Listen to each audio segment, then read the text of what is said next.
All right, halftime show. Terry Ford, Tyler Head, as we hang out here till 3 on the game. And if you're hanging with us in Columbia, Florence, Myrtle Beach, we appreciate you like always. I have to plug my headset in. How you doing there, Tyler Head? Good seeing you, man.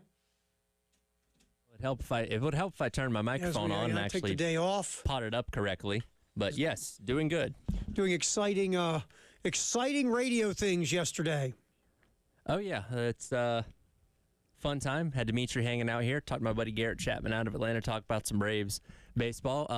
I know you were intimately listening. Yes, I was the whole thing.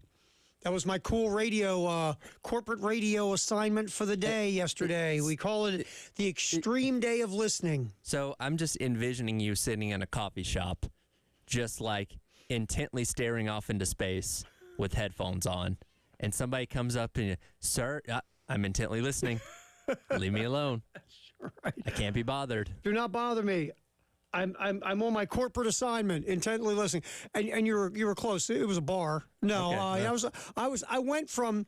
It was funny because I want to get different ways to get the different listener experience. Yeah. So I'm listening, sitting in a coffee shop, headphones on, listen on the app. Then I transfer over to my car to listen to on car stereo. Then I go pop into another coffee shop to listen to it off the internet. Okay.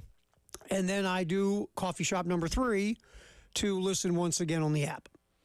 So I was caffeined up like nobody's business yesterday. Well, you kind of usually are anyway. You are not wrong. You are not wrong. So yesterday was fun as I chugged 17 cups of coffee and listened to the radio station all day. And you haven't slept yet.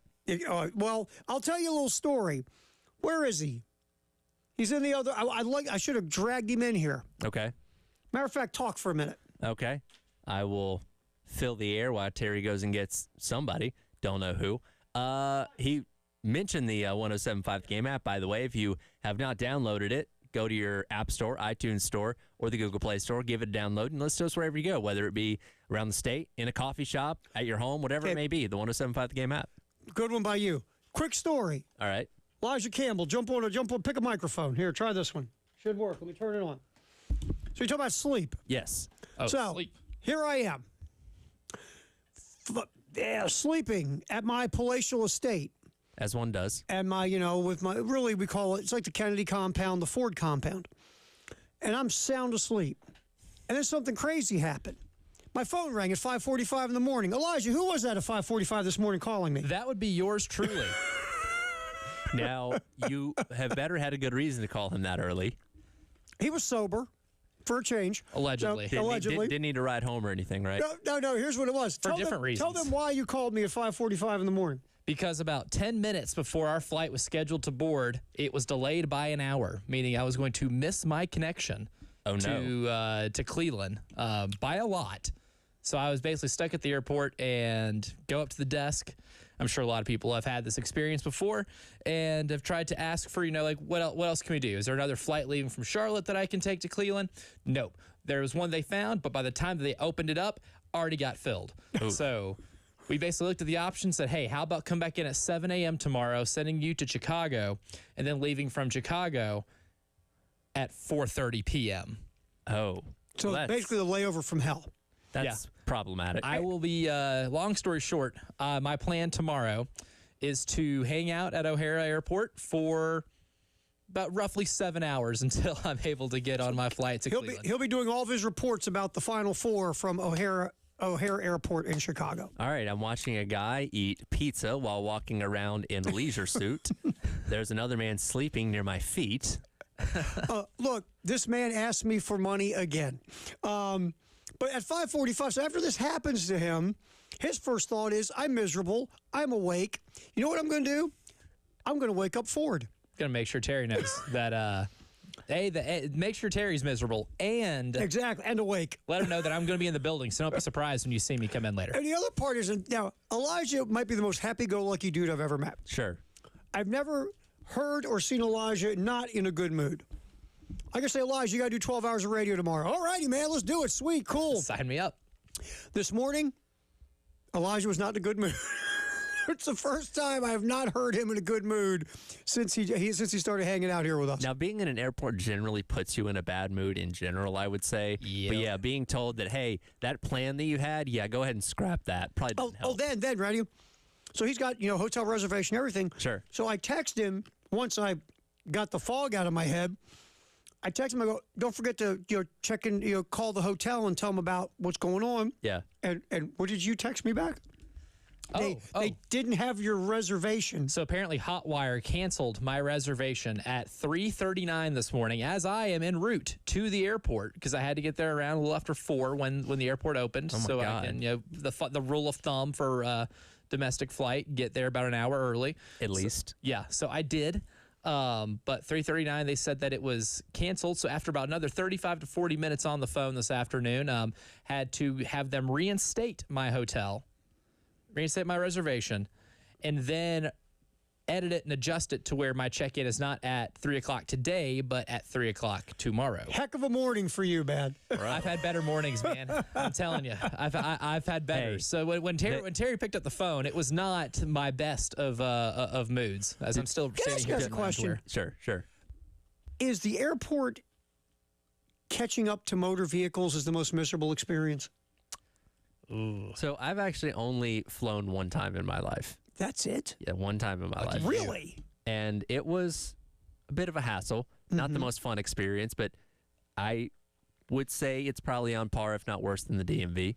I mean, what was the movie when they have the sloth motor vehicles? Zootopia. If that isn't the truest character draw I've ever seen in my life than a sloth working in motor vehicles, it's perfect. And by the way, to try to get a smile, now I've not been to the Columbia motor vehicles. I'll say that right now to be fair. But every motor vehicles I've been to in my life, Probably been in some gnarly ones. it looks like these folks are being held at gunpoint and their families are being held hostage. No one's happy. No one wants to be there. They want to make you miserable like you did to me this morning. And that's what they want to do. And inevitably, they're going to tell you, oh, well, you forgot your second grade report card. I can't give you this new license. Oh, they tried to pull that. My daughter was getting her license, right? No, my son. My son was getting his license. And he's supposed to have his passport. And so girlfriend has all the stuff. You gotta take a backpack for all this crap. You have to confirm your identity with multiple ways. You got to bring a urine sample. You got to do all this craziness now. So he gets there, and this guy behind the counter, girlfriend has also he goes, "Hey, is this a copy of your passport? Of his passport?" And she's like, "Yeah." You can't use a copy. You need the original. And she goes, "Oh, wait a minute." And she reaches into, wait, I've got the original. Dude was so bummed that he actually had to deal with this. He thought he was going to skate free because it was a copy of the. He had a gotcha moment that he couldn't fully. And she was like, "Oh, wait a minute. On. Oh, here it is." You can see him going, "Crap, I got to work." You see the change in his mood. Sort of like the way your whole face changed when you were eating the atomic wings. Same thing. Yeah, except maybe different color, I guess, of face, but because mine did change. I just wanted to get you in here to back up my story of how you woke me up at 5:45 this morning. I did. I'm going to say this. If Dawn is listening right now, if you need any other motivating factor to win this weekend, Elijah's gone through a lot of trouble, and he's not even in Cleveland yet. That's right. Yeah, we have already had quite the day. My girlfriend picks me back up from the airport. Oh, she had to be in a great mood. I'm sure she was thrilled, right? Yeah. And she had an interview for a job in an hour and a half. So she was in the best mood. And we get back home, it's not even 6:45. I'm just like, man, what a day, right? Sun's not even up. We've already had quite the day. Oh man! And by the way, this moment with Elijah's story, brought to you by Columbia Craft, CHW Cabinetry, Forest Lake Travel, Modern Exterminating. There we go. This is a very well-sponsored worst morning of my life. Yeah, a very well-sponsored morning of Elijah Campbell's life has been sponsored. It can only get better from here, right? We can only go up, and by that I mean I hope there's a plane with me in it going up into. And by the way, Tyler just pulled. He's the it could be worse guy. That is true. He just went to the it could be worse guy. Helps. That definitely helps. I'm half full. Yeah. So every now and then though, the could be worse guy. You just want to kick him in the throat. Oh yeah. It's every now and then. Because like, you're mad, you're angry, you want to break things, everything's in the crapper. Excuse me, it could be worse. Shut up. I want to make it worse. No, it's going to be worse because I'm going to put you in the hospital. Get the hell away from me. What's one more problem? Exactly. Why not at this point? Thank you, my friend. Hopefully you'll be on a plane. You'll be with Jay today. We'll start doing. Right. We're still going to start doing our Final Four reports with Elijah Campbell. Nothing stops. We're still cranking out film and numbers here in this office. So exactly. The grind never stops. You just have to imagine you're in Cleveland today. Exactly. I'm going to pretend like I'm in Cleveland and I'm not wearing my travel clothes still that I didn't bother to change out of because I didn't want to open my suitcase back. You know what? It's a good look for you. Can I tell you something, though? It's comfortable. You know what? I've been in Cleveland. You don't want to pretend you're in Cleveland. Just want to give you a heads up. I'll be able to confirm or deny that once I return. Man, appreciate you, bud. go back to making up stuff for our reports. Go get them. We should have just faked these like in Cleveland. We should have got a backdrop of the city of Cleveland, like they used to do on reports on Sports Center. It's kind of one of those things where you take it as like a challenge. Like, all right, how long till people figure out he's not actually in Cleveland?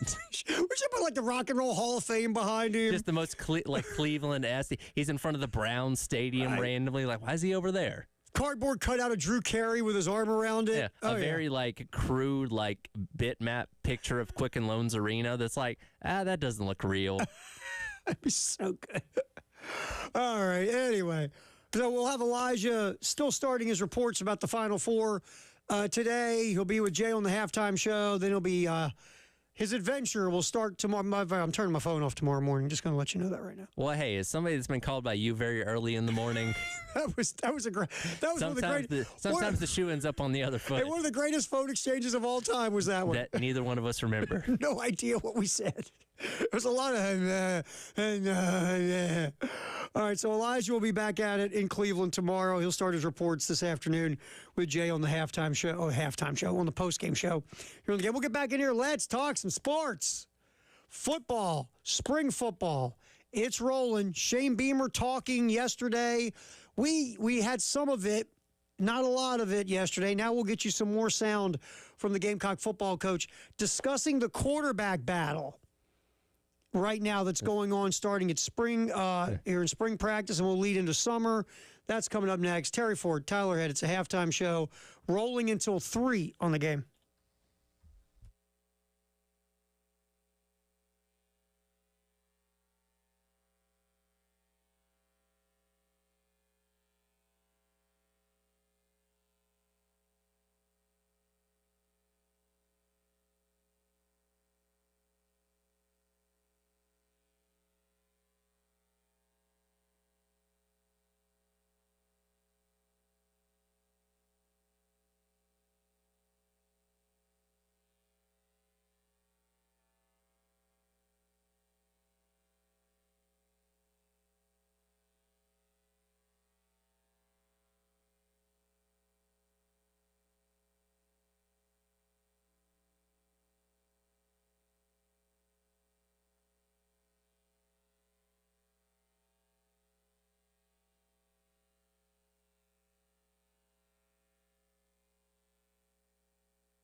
We are rolling up until 3. Terry Ford, Tyler Head here on the halftime show. Shane Beamer talking to the media yesterday. It's kind of a regular Tuesday thing during spring practice. He actually went the full 30 minutes this time. I know. I was stunned. Yeah, I know. After last week. You were listening intently. Yes, I know. I was extremely intently listening in the coffee shop with my headphones on. And Shane, a variety of things. And I thought it was an interesting question brought up about the quarterback competition, quarterback battle, how it's starting now here in the spring and playing out. And here's Coach talking about the quarterback room. I wouldn't say separation. Those guys are continuing to battle. Obviously, when you talk about going in the stadium and guys being able to separate themselves, that's a position that they'll all get a lot of reps on Saturday, and a lot of reps, and they'll get an opportunity to kind of show how they handle operating the offense with the coaches not out there telling them everything and coaching every single rep. So I think some guys there'll be some separation on Saturday, I would imagine, just because how we're going to set it up, and you hope there is, but there's great competition going in there. A lot of those guys are getting reps, and they're all competing and making each other better. The biggest thing, Phil, I would say is just one, how they operate. Okay, they're in the stadium now, and it's a scrimmage game-like setting with officials and everything. How can guys operate? Can they run the offense and communicate and the things that you have to do? And then certainly protecting the ball. They've done a really good job of that as the head coach. You love it when there's a lot of turnovers from a defensive standpoint because they're taking the ball away. And then you don't like it as an offensive coach or as a head coach because the offense is turning the ball over too much. And then when the offense doesn't turn it over, you're excited for the offense, but you're like, man, we got to continue to take the ball away like we've done a great job of defensively. But the last 2 practices, we've done a really good job offensively of protecting the football. I think there was 1 turnover today and 1 interception today, but it was a ball that got kind of ricocheted, bang play with a receiver and a DB, and the ball popped up in the air, and it was DQ Smith running to the ball and made an interception. But for the most part, the quarterbacks have done a good job of making good decisions, and want to see them continue to just do that on Saturday for sure. I mean, what Shane just talked about, you want to keep the ball out of harm's way. You don't want to turn it over. You don't want to force throws, make questionable decisions, blah, blah, blah. And you want to be accurate, obviously. You don't want to be, so inaccurate that you're throwing to the wrong guy in the wrong color jersey. Sure. So, yeah, taking care of the football is obviously huge. And at the end of the day, I guess what you're looking at, you're looking at someone who can run your offense, who can, take care of the specialty parts of it, 2-minute drills, things of that nature, obviously not turn it over, be able to process the field in the passing game. And in his offense, how much of the run game will you be processing as well regarding RPOs and things of that nature? So that's all you got, Tyler, just those things. Yeah, just those things. But I think it's important to remember we've only had 6 practices in the books when he was talking about this yesterday. So that's not a ton of time to glean an entire amount of it, a ton of information from what these 2 guys have been able to do so far. And I think if there was a huge separation between Robbie Ashford and between Lenore Sellers, I think it'd be more of an indictment on the guy in second place just not playing well as opposed to the guy that's leading, doing leaps and bounds better. Because, again, we're so early on in spring practice, and a guy like Robbie Ashford is still getting acclimated to being on this team and getting used to the guys that he's working with. So, again, we're only halfway through spring practice right now, and even as we go through the spring game, I don't think that's still going to be able to separate necessarily these 2 guys too far apart from each other. No, look, this thing is a long way from over. Unless, like you said, one of them is just struggling, right? So we'll see where it ends up. But it feels like, again, Lenore Sellers, it's competition. No one's saying it isn't. But I think when we've talked about it here, it's sort of like you've got to knock out the champion. Right. And Robbie Ashford's got to be, or Blevins for that nature, has got to be leaps and bounds better than Lenore Sellers. If it's close, I think it goes to Sellers, like we've talked about. Also, Shane discussed making these quarterbacks live or basically hittable. And he's saying, well, let him. Here's what he said. Here's Shane Beamer. Are you going to make the quarterbacks live, and are they going to get knocked around? It's a good question. I was thinking about that last night, Hale. I don't know yet. We've done that in the past, in the springtime and August. Last year we did in the scrimmages. we made everyone but Spencer and Luke were live, and we tackled, and it was good for them to understand that, you know, you don't, we've got 5 guys blocking and the defense brings a 6th guy, you're going to get hit. And you can't sit there and hang on to the ball. So it's good for them to learn from that standpoint. Some of those quarterbacks love it because I blew the whistle today one time, and Robbie Ashford was mad at me because he didn't think there was any way that the defender would have been able to make that tackle in a real game. Lenoris really stepped up last year in those situations where we made him live. So it's something that we'll talk about as a staff. I know that's a long answer to say I don't know yet. It almost feels like my first thought is probably not a good idea. Because, again, you got so much unknown in that room, and the last thing you want is somebody to get hurt. Sure. So, to me, I probably wouldn't make them live, especially the top 2. But on the other side of things, if you're truly trying to decide between 2 guys with an athletic skill set where running the ball is going to be a big part of this offense, you learn a lot more from them actually being tackled as opposed to and touch, flag, whatever you want to go. Yeah. He mentioned with Ashford there was a run in practice yesterday where Ashford thought, hey, that guy wouldn't have tackled me. I would have broken off and gotten 10, 15 more yards, and you can have those things play out in live scenarios. Yeah, but also, can't you see enough of how they process the run game or process themselves with their legs without the finishing part of getting hit? I mean, is breaking a tackle or seeing them break a tackle worth the prospect of the injury? It's not everything. I do think, and we talked about this a little bit earlier, I do think there's a mentality standpoint, too, of knowing that you have the ability to get hit and how you go about being in the pocket, scrambling, whatever it may be, as opposed to, all right, somebody's just going to put hands on me and the play is going to be over. I think it does change things a little bit. I mean, playing football typically is always better than playing flag football. Yes. But I don't ever want to be the coach who has to walk up to the microphone after the spring game and discuss the injury to my quarterback that's going to be very important to me because we wanted to see him play in the spring game like a real quarterback. Yeah. Now, again, that's just me. You do have time on your side. We are in April. So, again, at the end of the day, yes, you'd love to have him in the spring game, but the fall is the most important thing. That's when they'll be live. That's when they'll be truly live, yes. obviously. And if you did have them live in the scrimmage coming up on Saturday and somebody got hurt, not catastrophically, let's just say it's a minor injury out for a couple weeks or maybe even the rest of the spring, you still have them back in the fall. And at the end of the day, that's the most important thing. So I see both sides of the coin. As Beamer kind of went on with his answer there, he basically said a whole lot of nothing to say. That's a long way to say, I don't know yet, because there's pros and cons to both.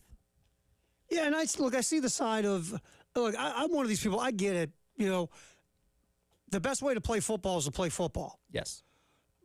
But I've just always been, I'm like this in the preseason now. I understand, but again, I just never want to be that coach who has to walk up to the podium and say, well, he's hurt.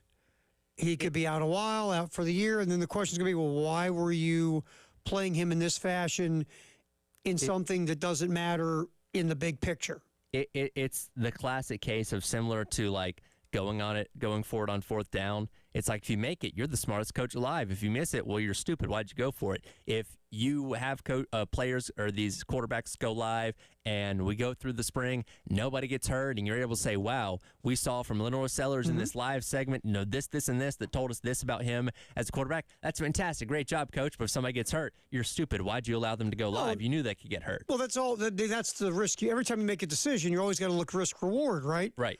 And that's what Shane Beamer's got to figure out is like, does seeing them play live football, is that more important right now to get a gauge on them at this stage of the competition?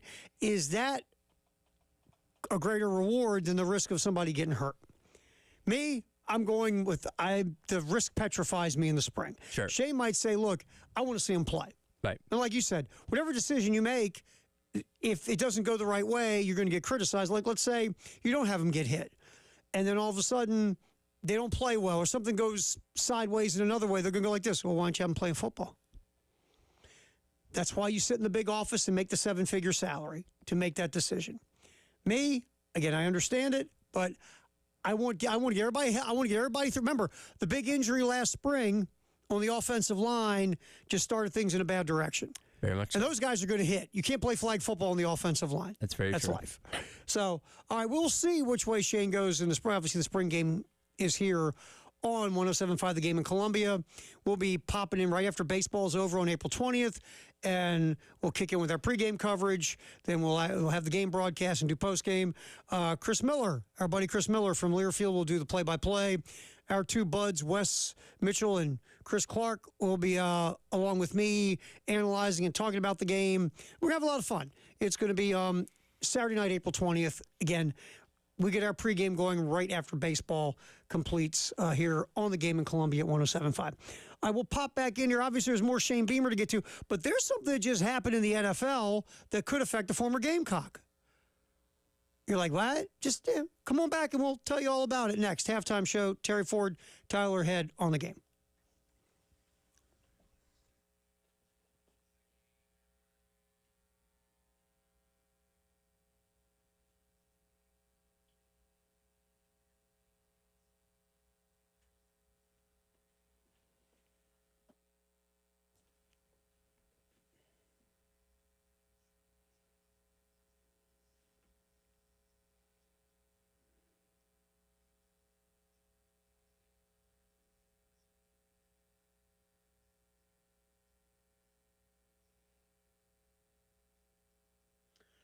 All right, so you're a guy, you're getting older, and you're starting to feel like funky.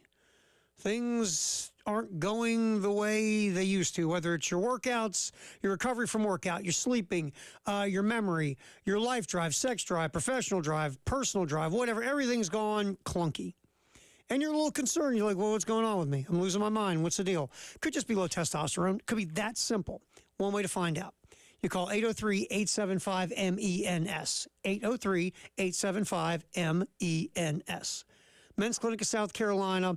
You set up a free consultation.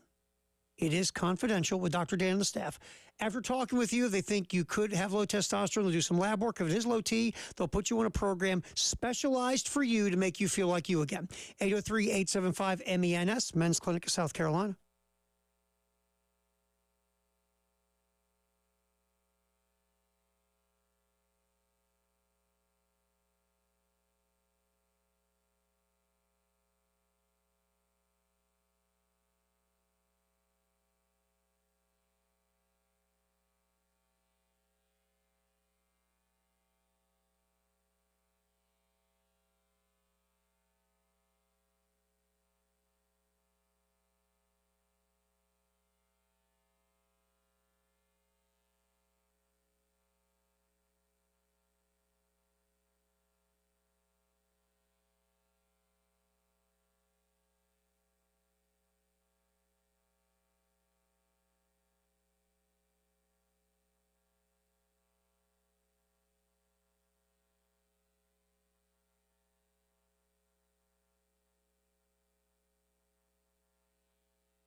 Halftime show, Terry Ford, Tyler Heads. We cooked this baby up until 3. And then the postgame show with Jay Phillips and Elijah Campbell starting his Final Four reports. Not in Cleveland yet. Flight got moved to tomorrow, but we'll start his Final Four reports as the women take on NC State Friday. You can hear it right here on the game.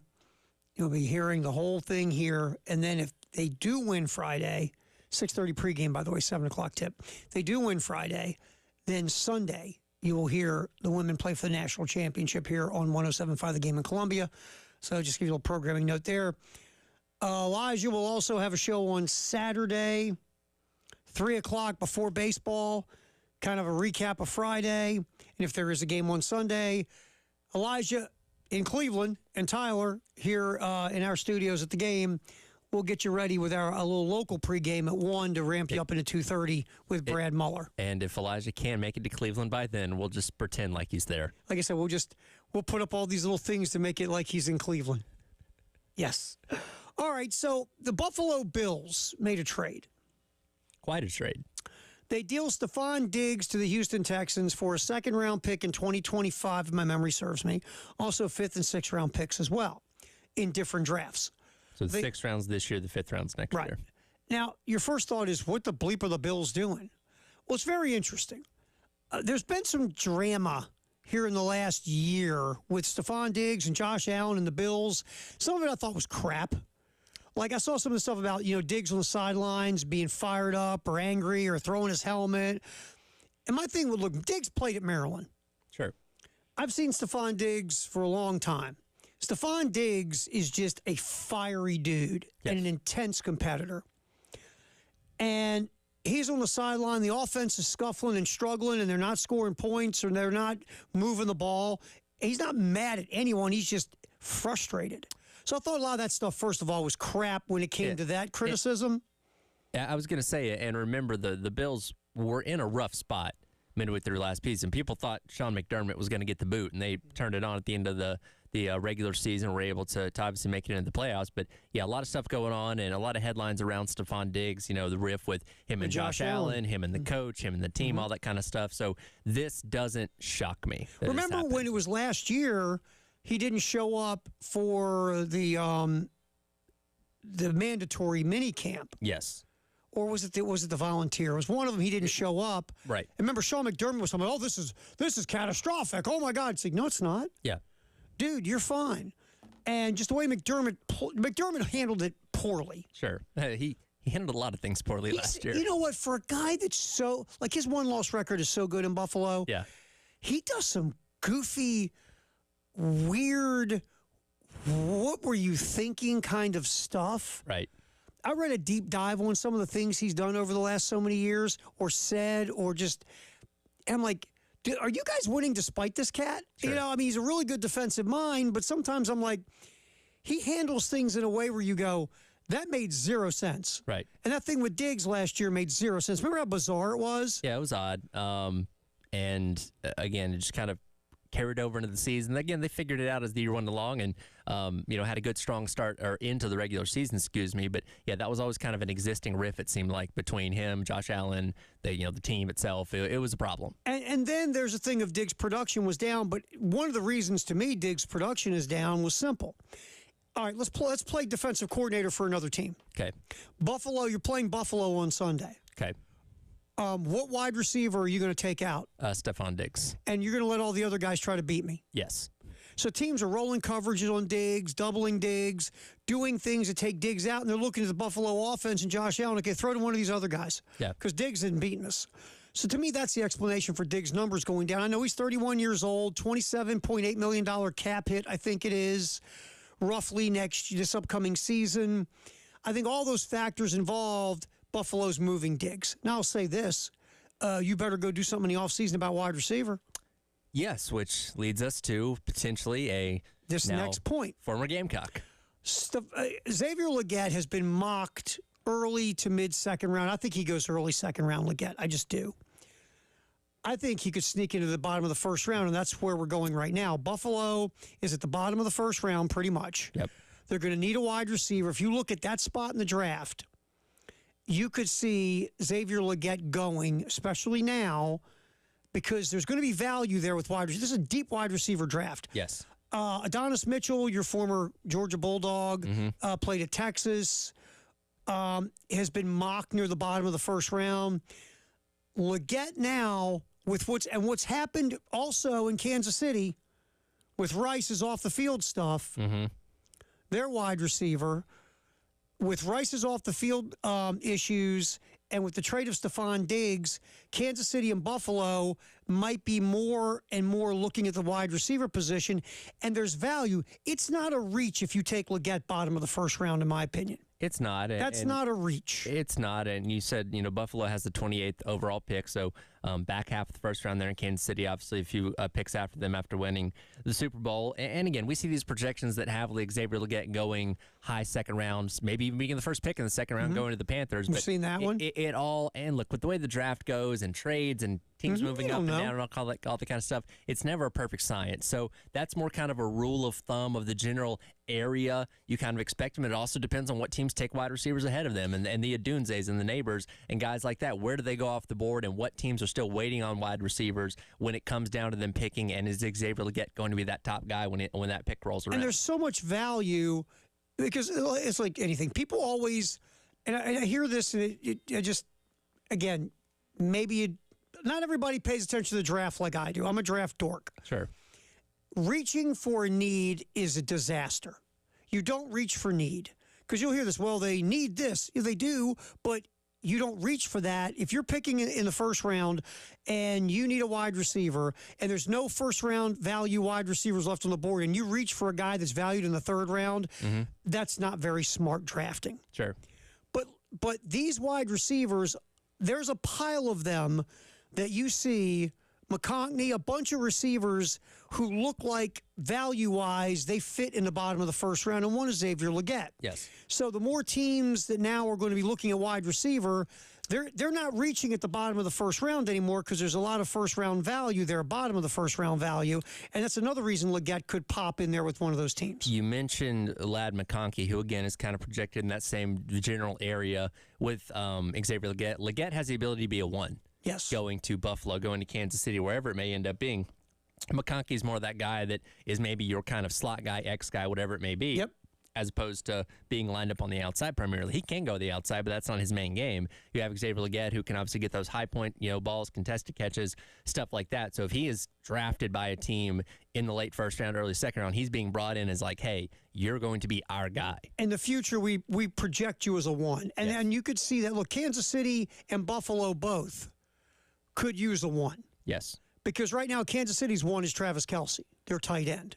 Essentially. Their wide receivers, remember last year they led the NFL in drop passes. They did, and give Rashee Rice credit. He did come along in the playoffs, but he's obviously swirled in some other controversy right now. So definitely an area they need to address. Yeah, so I think that with Kansas City possibly looking at that, and Buffalo now possibly in the market, the more teams you have that might be in the market for wide receivers. Again, it matches the value of the bottom of the first round, which there's a lot of receivers who are valued in that bottom first, early second round area. Right. And the more teams that might be looking at that position and that value to match that spot in the draft, Legette might pop himself in the bottom of the first round. Yeah, absolutely. So. And again, we expect him to have a great career at the next level. Obviously, he has the intangibles, the physical abilities, all that kind of stuff. And you get him with a guy like Josh Allen or Patrick Mahomes, that's only going to speed up his ability to prosper at the next level. If you're Xavier Legette, you would cry tears of happiness to get drafted by either one of those teams. The only thing with Legette would be this.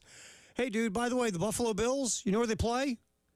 In Buffalo. I brought this point up earlier. I don't know how much time he spent outside of Mullins in Columbia, but it's a little different up there in Buffalo. Well, different weather in Buffalo. They have that one day of summer that's phenomenal. Oh, I'm sure. And when you drink enough and get put through a flaming table, you don't really feel the cold, I guess. But hey, Niagara Falls.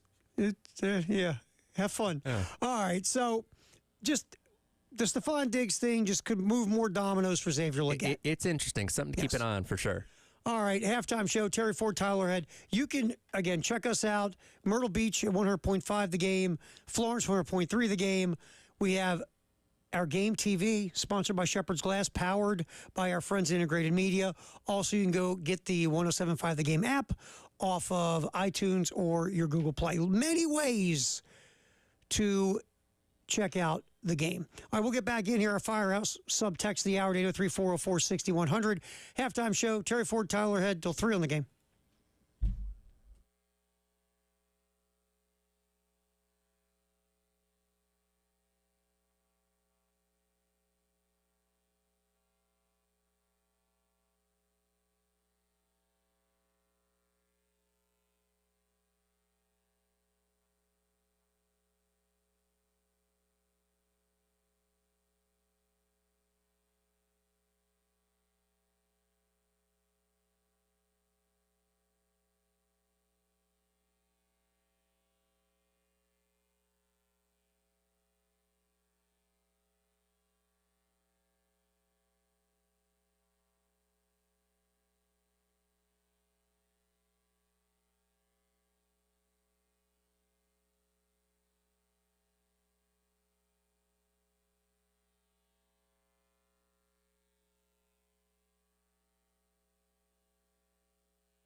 All righty.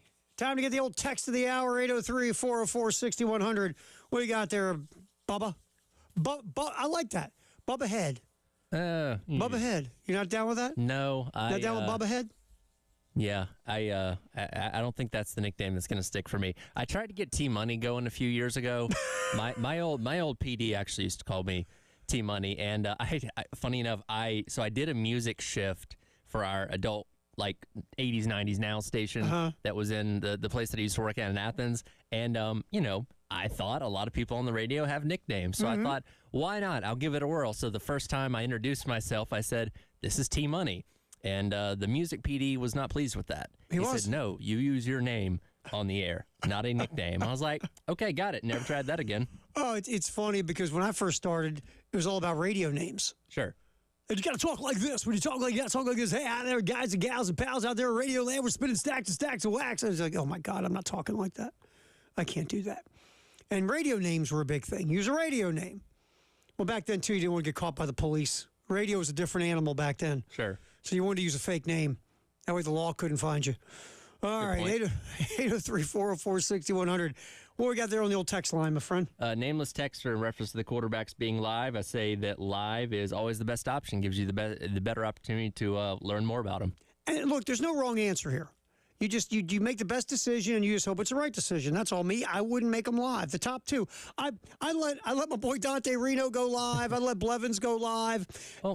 But I just wouldn't let my top two guys go live. Yeah, and again, it's a double-edged sword. I see both sides of the coin, and again, it's kind of the darned if you do, darned if you don't kind of thing, because you could learn a lot from having both these guys live, but you could also have a significant injury and, an ACL or a knee or something like that, where suddenly, again, everybody on the team is aware, hey, defense, we're making the quarterbacks live, don't go low, don't hit them in the head, that kind of stuff. But when you have a 300-pound guy running full speed at someone and he trips or gets, bumped into and suddenly falls down and lands on somebody's knee or hits somebody in the ankle or whatever it may be, accidents happen. And you just can never predict those things. Look, going on the field in itself and running around, you can have non-contact injuries. I guess totally. The point is minimizing the risk of injury for me. Yeah. Now, again, if you want to go live with them, that's fine. It's not like I want to jump up and down and go, oh, my God, that's stupid. No, I get why you would in this. Now, Spencer Rattler should never go live, right? I mean, that's a no-brainer. And he wasn't live. And he never was. For all of last spring. Right, so we get that he's separate. This is a competition. So if Shane says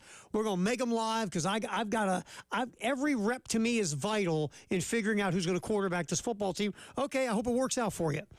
Me, I'm not putting the top two guys live, but if you do, because you think it's so important, like we said, risk reward, right? If you think the reward outweighs the risk, then go for it. Give it a shot. So it's just whatever preference road you want to take as the head coach. It's just like everything. You make the decision, you live with your decision. That's all. But yeah, Texter, if they go live, it's all right. Yeah. It's what you as a head coach deem the most vital decision. And I think a lot of people will look at the spring game in a couple weeks, and to get the most value out of it, I think being able to see, as we saw the Norris Sellers do a season ago, as a fully live quarterback, and I can't remember if it was the touchdown or the 2-point conversion, but he helped lead his team to winning the spring game by being live and scoring a touchdown on the ground, which, again, if you're not a live quarterback, you don't have that option. Yeah, I mean, plus remember last year he was low on the depth chart. He was coming in as a freshman. It made sense where, again, you don't want anybody to get hurt, but if you lost Lenore Sellers last spring, it's like, okay, well, he's option number 3 at that point in time. It was interesting how he moved up on the depth chart as the year went along. Yes. All right, so I appreciate the text, like always, 803-404-6100 on the text line. All right, obviously football. We're getting some more Shane cuts from yesterday, speaking after spring practice. We'll get into all that. And also some interesting news. We'll get to this now because we're not at 1 o'clock yet. Michie Johnson officially announces that he is going to play at Ohio State to the shock of no one. Of course. And look, man, you're going back home. You want to play in front of your family. I get it. Makes sense for that reason. And really, that's the only reason it makes sense. I mean, everything else, you would lean towards staying at South Carolina. First of all, how did Ohio State do in the NCAA tournament last year? They didn't. Exactly. Gamecocks were in as a 6 seed. Ohio State wasn't. They were in the NIT. Oh, there you go. You have a new head coach now. Who he does have a prior relationship with from his time as an assistant. Exactly. There's two other guys in the backcourt with you that are going to get minutes, so it's not like you're coming in and you're going to be a 32-minute a game guy. You might be at some point, but it doesn't feel like that right now. So playing time-wise, you might not get as much run at Ohio State as you would at South Carolina. Might not get as many shots at Ohio State as you would at South Carolina. But again, I think it's all about I want to go home. Yeah. I just want to go play in front of my family and my friends, and I want to be back. And maybe his dream was always playing at Ohio State. And again, we all are always going to point to the NIL thing, with that being kind of the main reason why guys transfer. But, hey, you got to play in Pittsburgh, close to home, in the NCAA tournament, and maybe that struck a chord with him of wanting to play in front of friends. His dad's a high school basketball coach up there, so he doesn't get to come down to South Carolina a lot. So that does seem to be the overwhelming factor here. And LeBron told him to. They're tight. Well, LeBron talked about him the other day. So. Yeah. I think the NIL, obviously, I don't even bring it up because it's obviously a piece of everything, it seems like. Sure. And then their NIL make the announcement. Part of the Michi made it, but didn't also their NIL say something, if I'm not mistaken? I believe so. I'll double check on that. So NIL is a thing, and it's not going away. And by the way, it's just becoming more of a thing. We'll get into football in the 1 o'clock hour next on the halftime show on the game.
All right, time to talk some football, and more football in the halftime show. Terry Ford and Tyler Head again. We talked about earlier. Stephon Diggs dealt to the Houston Texans. Buffalo gets a second-round pick in 2025 and 2 other picks in the lower rounds. Again, 1 for this year and 1 for next year. And we kind of got into that whole thing of what happened in Buffalo to Diggs, how it could affect Xavier Legette's draft status in the first round. And the third thing, though, how this affects the Houston Texans, which gives C.J. Stroud another weapon to go with that young receiving core that stepped up so much last year. I was going to say the Houston Texans already had a schedule with what they were able to accomplish this past season in C.J. Stroud's first year, which C.J. Stroud's got to be so thankful for Lovie Smith winning that game for them and knocking them down to being the number 2 pick, where he ended up being a Houston Texan instead of a Carolina Panther. There, Frank Reich, the word is, wanted C.J. Stroud and not Bryce Young. Yeah. And if you're Bryce Young, do you just stare at this thing and go, "Why couldn't I have been a Texan?" Man, wow. Yeah, so that's big for the Texans, who again overachieved. And you're number 1 under DeMeco Ryans as their head coach. Now you're bringing a veteran receiver like that to continue to add to that room. That's going to be huge. Yeah, it's just a. You know what's so funny about sports? Well, let's just focus on football. Is one move that works out can change the entire perception of a franchise. The Houston Texans going into last year's draft were a punchline. They were a joke. They had some weird voodoo guy that's got the owner in some kind of spell like it was Lord of the Rings. Right. You know, they had screwed up this, bungled the Deshaun Watson situation when all that stuff started coming out. They were looked at as a laughingstock, right? Right. They made one move. What was that move? Drafted C.J. Stroud. And C.J. Stroud was money. He went against everything we've talked about with Ohio State quarterbacks. And against 1 year, but in C.J. Stroud's rookie year, he looks like a future high-level quarterback in the NFL. Texans make the playoffs, shock the world, and now they're looked at as a franchise that is on the way up as one of the best young franchises roster-wise in the game. I remember having this conversation, the Texans conversation with my dad. The Texans played the Falcons early on last season. They lost the game 21-19, but my dad, when we were talking about it the next day or whatever, was talking about just that composure that C.J. Stroud has that is very much maybe years beyond what a lot of rookie quarterbacks have. And you can go back to his time at Ohio State and see a lot of that, but it doesn't always translate to the next level. And as you mentioned, we've had a long list of Ohio State quarterbacks people thought were going to be this and thought were going to be that. Look at the Justin Fields situation. Now he's going to be back up in Pittsburgh behind Russell Wilson. But C.J. Stroud, at least at this point in time, does seem to have broken that curse that's been on those Ohio State quarterbacks. And dude, if he continues to play like this, it's going to be money for a long time. Well, think about this. We're talking about composure and big throws and big moments and playing well in bigger games. Everything C.J. Stroud did well as a rookie, that was a knock on him at Ohio State. Didn't play well against Michigan. Up until the loss to Georgia. Which he played great in that game. He played fantastic in that game. Stroud had been looked at as a guy who came up small in big games. Yeah. And that's why this whole quarterback drafting thing is such a crapshoot. What you think you know, you really don't know. Yes. What you're doing is throwing darts at a board blindfolded. Because it's a 50-50 shot. We did the numbers on this show. I've done these numbers on shows forever. Sure. It truly is a 50-50 crapshoot if you're going to get it right or not. Well, and it's not specifically on the quarterback. It's also got to go in the right situation. You look at Bryce Young, and obviously, terrible first season. Well, Frank Wright didn't even last the year as the head coach. You had an owner that's awful, probably the worst in all the NFL, and just a culture with the Carolina Panthers that aren't really going to help out a young rookie quarterback trying to learn his way in the NFL, and obviously it didn't. Whereas opposed to the Texans, and the Texans ownership, questionable at times, but not as bad as David Tepper. You put him with a great young first-time head coach in DeMeco Ryans, which you didn't know which way that was going to go either. You were hoping for the best, but it was the perfect combination, and it clicked. And I know it's easy to look at and say, okay, well, if C.J. Stroud goes to the Panthers, then the Panthers are suddenly a whole lot better, and Bryce Young goes to the Texans are worse. We don't know that for sure because it's hard to always say for sure because you don't know how that other player would fit into the culture and whatever that program or organization has going on. Yeah, the organization is so big, man. And we say this all the time, that Patrick Mahomes goes to D.C. and becomes a Redskin, a commander, or whatever you want to call it. He doesn't turn out to be this guy. Probably not. But Tom Brady goes somewhere else. He doesn't turn out to be this guy. He probably doesn't get off the bench. I mean, things have got to be specific at times to the right fit, the right place, a good organization. We always talk about David Carr's career was ruined. What team did he go to? The Texans. Houston Texans. Oh, hey, he got sacked again. Oh, exactly. Poor guy. You talk about having football PTSD. That poor dude. Well, there's an imprint of his number 8 on the field level at NRG Stadium. Oh, there's no doubt. It's one of those things where you got to go to the right organization. Yeah. And you got to go to an organization with the right plan. And to me, the plan isn't like the plan isn't the math problem on the wall in Goodwill Hunting. It's easy. You draft a quarterback who you think is going to be your fancy franchise quarterback in the first round. The first thing you do is make sure you have an offensive line that protects him. Yes, which the Panthers Then you did have not. to gauge, can you give him valuable time to sit and watch and learn instead of just throwing him into the fray, right? Right. And if you can't do that and you have to play him or your plan is to play him, again, make sure you have an offensive line to protect him. Have a running game where you don't have to drop back and wing it 40 times a game. In a perfect world, you've got a defense that can keep you in games enough to where you don't have to throw it 40 or 50 times. You build a cocoon around this guy because the quarterback is everything in the NFL. You don't get that shiny Lombardi trophy if you got a jobber at quarterback. Well, you just don't. And that's the problem with what the Panthers did is, you drafted Bryce Young number 1 overall and all the projections saying he's going to be this and he's going to be that, and you hand him a crippled Adam Thielen as your number 1 wide receiver, an offensive line that can't block for anyone, and a defense that can't stop a nosebleed. All right, go take us to a Super Bowl. And ready, a head coach who didn't have any desire to build the offense around Bryce Young's skill set. No. And the reward didn't want Bryce Young in the first place. Exactly. He wanted to see, he saw the talent that C.J. Stroud was and wanted him, but guess what? David Tepper cuts the checks, and he wanted Bryce Young, so guess what? They got Bryce Young. And that's the problem, right? It had to go one of two ways. Either you as the owner get out of the way and let your general manager, well, first of all, your general manager is going to hire a head coach. Yes. You are going to talk, because drafting the quarterback is the most vital thing in resuscitating your embarrassing, dead on life support franchise, right? Yes. So you are going to talk to head coaches about the draft class, right? Yep. You might even say, hey, watch film of the quarterbacks before you come in here on this interview. Yep. And when you talk about the quarterbacks, so my first question to a head coach would be, all right, which one you like? All right, tell me what kind of offense you're going to build. Are you going to build it around their skill set, what they do well, things of that nature? Are you going to build it around the quarterback and not force the quarterback into your system? Right. Because if you're going to force them into your system, I thank you very much. Have a good day. Yes. Then you're going to make sure you fortify an offensive line in front of them. You be able to run the ball, you get him, and you want to basically protect him as much as you can. So or if you're the owner and you're set in drafting Bryce Young, which basically that starts you down a bad road because the owner's picking the quarterback. Yes. That tells you right now why you're flawed, right?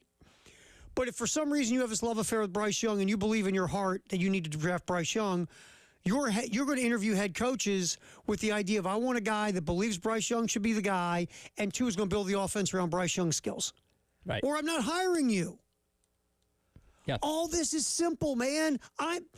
Honestly, I got like a 14 on my SAT. I can figure this stuff out. These guys make this so much more difficult than it has to be because everybody wants to prove how smart they are and how difficult this is and how complicated it is and how I want to justify my 7-figure living by going, oh, let's overthink everything. No, this is very simple. This is not difficult, Tyler. Shouldn't be. It's really not. Really, in a perfect world, you let your GM and your scouts and everybody look at the quarterbacks. Which one do you want? This is our guy. If you haven't hired your head coach yet, you bring in a head coach and saying, we're planning on drafting this guy. Are you on board? Go watch the film and come back and let's talk. Right. You're going to build an offense around this guy. Now I'm going to go get an offensive line to protect him so he doesn't get killed. Okay, we're good. You'd think it'd be that simple. And it should be. And the good franchises make it that simple. Sure. It's the bad ones that overcomplicate everything with egos and all this other nonsense.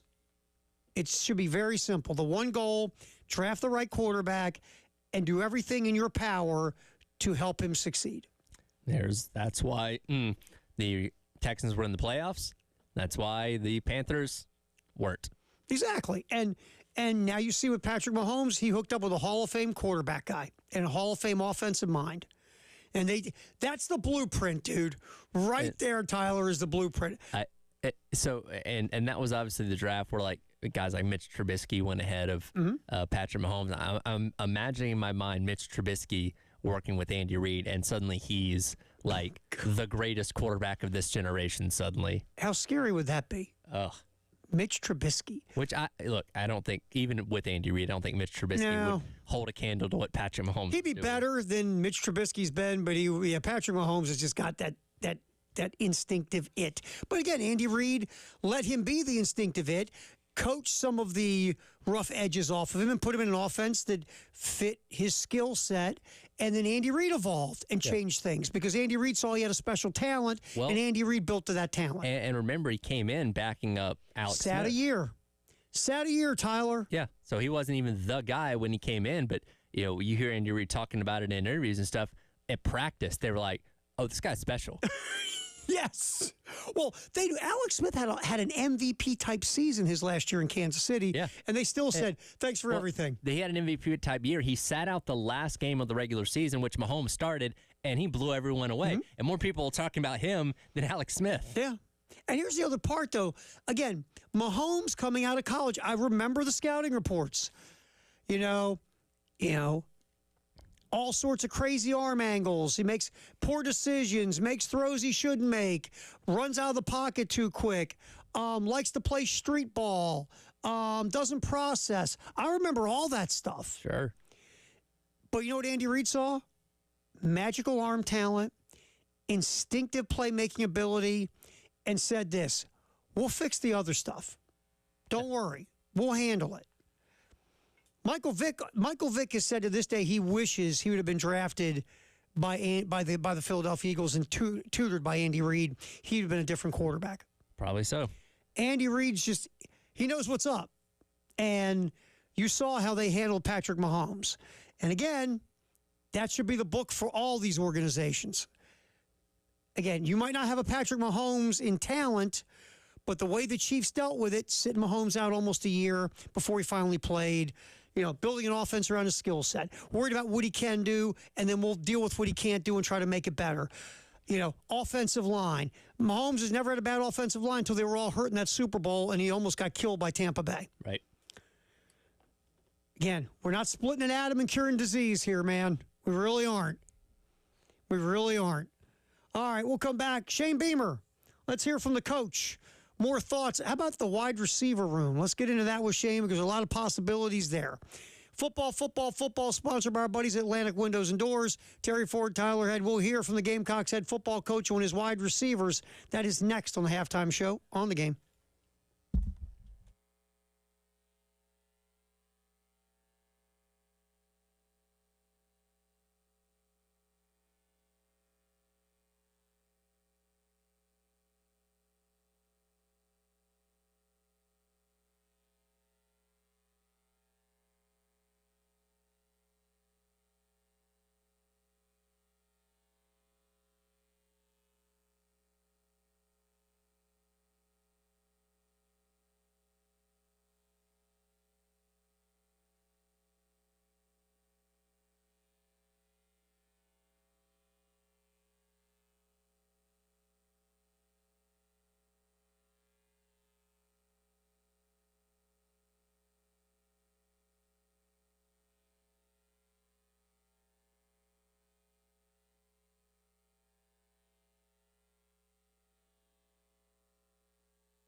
Football, 1 o'clock hour, sponsored by our buds at Atlantic Windows and Doors. All right, Shane Beamer talking to the media yesterday after another spring practice. Shane, I mean, look, there's so many question marks here, Tyler. We've had this conversation over and over again. There's question mark quarterback, wide receiver. We think we know who the running back's going to be if Rocket Sanders is healthy. Questions along the offensive line. Defensively, there's a ton of depth. How's that going to play out? Who's going to be the corner starting across from Donald Fortune? A lot of question marks. One is at wide receiver, where you've got 3 guys coming through the transfer portal, a bunch of youngins trying to develop and take a step forward, Nick Harbor doing track. So here's Shane Beamer discussing the wide receiver room. Yeah, I think still trying to figure it out. You know, you think about it, we're over a third of the way through, but we're not even halfway done with spring ball. So I think those guys right now, where guys continue to flash at times. You know, I would say that Gage is somebody that every day I've noticed for something, whether it be getting a great release off the line of scrimmage or a catch and run. You know, guys that were freshmen last year, like Tyshawn Russell, he's flashed. I think all those guys have at times. So I think for them right now, it's continuing to learn what to do, trying to eliminate the clutter out of their heads so they can just go play fast and not have to think so much. But I think all those guys are doing a great job. And to sit there and say, okay, these are our top 4 right now, we're not to that point. I bet you if you asked every offensive coach, okay, who would be the top 6 receivers right now if we played a game, I bet you you'd get different answers from all of them, because I think they've all done a good job of competing and eager to see, you know, what they do when the ball gets in their hands on Saturday. We've heard a lot about that Larvadan guy. There you go. Well, look at me. Dane, not Dan, but Dane. There's an I in there. Larvadan. There Close. you go. You're getting better. I'm getting there. But we've read about him. You see Shane bring him up. It feels like he's the guy that has kind of inched himself ahead so far, especially with the transfer portal guys that came in. I mean, Right. Again, long way to go. Long way to go. You know, Jared Brown, very impressive at Coastal, his yard after catch ability. I mean, there's a lot of guys in this mix, but so far Gage has kind of stuck himself out. And that's the thing, not just with the wide receiver room, but with this team as a whole, where you have so many questions that I don't think we're going to get firm answers on just coming out of spring. I think it's going to take through summer and camp and eventually getting into the season before we truly figure out what these guys are going to be able to do and what they're going to be able to contribute to the offense. And you have to keep in mind, and he mentioned it there, you know, they're a third of the way through spring practice when he's talking yesterday, 6 practices in. So that's only a handful of times that Dow Loggins has gotten to work with these guys in a true football setting with running plays and stuff like that. So it takes a lot more time than that to flesh things out. In addition to, we don't know what they're going to do in the transfer portal here in a couple weeks when that thing finally opens. Do they go out and get another wide receiver to maybe be that featured one guy, or are you looking at a Gage Larvadane as maybe your featured guy because he is so dynamic and can do a lot of different things? Speaking of the transfer portal, look at that transition.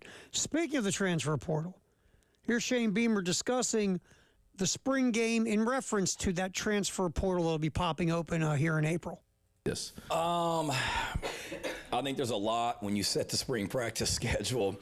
I love it, but I'm in a unique state where no matter when we make the spring game, half the fan base is going to be ticked off at me because it's either the Masters weekend or the Heritage weekend. And if it's the Masters weekend, everybody's mad. How could you do the spring game the weekend of the Masters? And if you do it the weekend of the Heritage and Hilton Head, they're mad at me. How could you do the spring game the same weekend as the Heritage and Hilton Head? So that enters your thinking a little bit. So this year, it's the same weekend as the Heritage. So I apologize to that segment of the fan base. It's not happy about that. I think it was a little bit, certainly I thought about the portal when it's opening, but it is what it is. I really just kind of liked it that we have the spring game, and then literally the spring game is Saturday and our last day of class is on Monday. So it's literally 48 hours, not even 48 hours after the spring game's over. It's the last day of class. I think it's Monday this year, but it's that week as well. So I like just being able to finish spring practice and then into the semester, and they go right into exams. We're having kind of our exit meetings as well. And then going back to the beginning of spring practice, probably the biggest thing that we just pushed it back was giving our guys an extra week in the weight room after spring break. You know, so we've always done our off-season conditioning, winter workouts, weight room plan, January, February. they would go on spring break, and then they come back from spring break, and then it was right into practice on like Tuesday. So this year we said, let's give these guys, as much as I like to think when they were in, I think Luke Doty went to Cancun. Luke may have, but as much as I like to think when our players were in Mexico or wherever else that they were working out and they were training for spring practice the next week, they probably weren't. So instead of just throwing them right back into it, let's give them a week to kind of reacclimate to the weight room, running, ramp up, and then be ready to roll right into spring practice the following week, and gives us an extra week in the weight room physically, and gives us another week in the meeting room to continue to learn with so many new players that are learning a system, offense, defense, and special teams for the first time. So it's a combination of golf, class schedules, and physical ramping up for spring practice. That's all. That's it. Spring, again, the transfer portal is April 16th is when it pops, and it closes correct. back again April 30th. So you got that little short window to maybe make a couple of decisions, and by then, you know, you've obviously moved farther along in your spring practice process.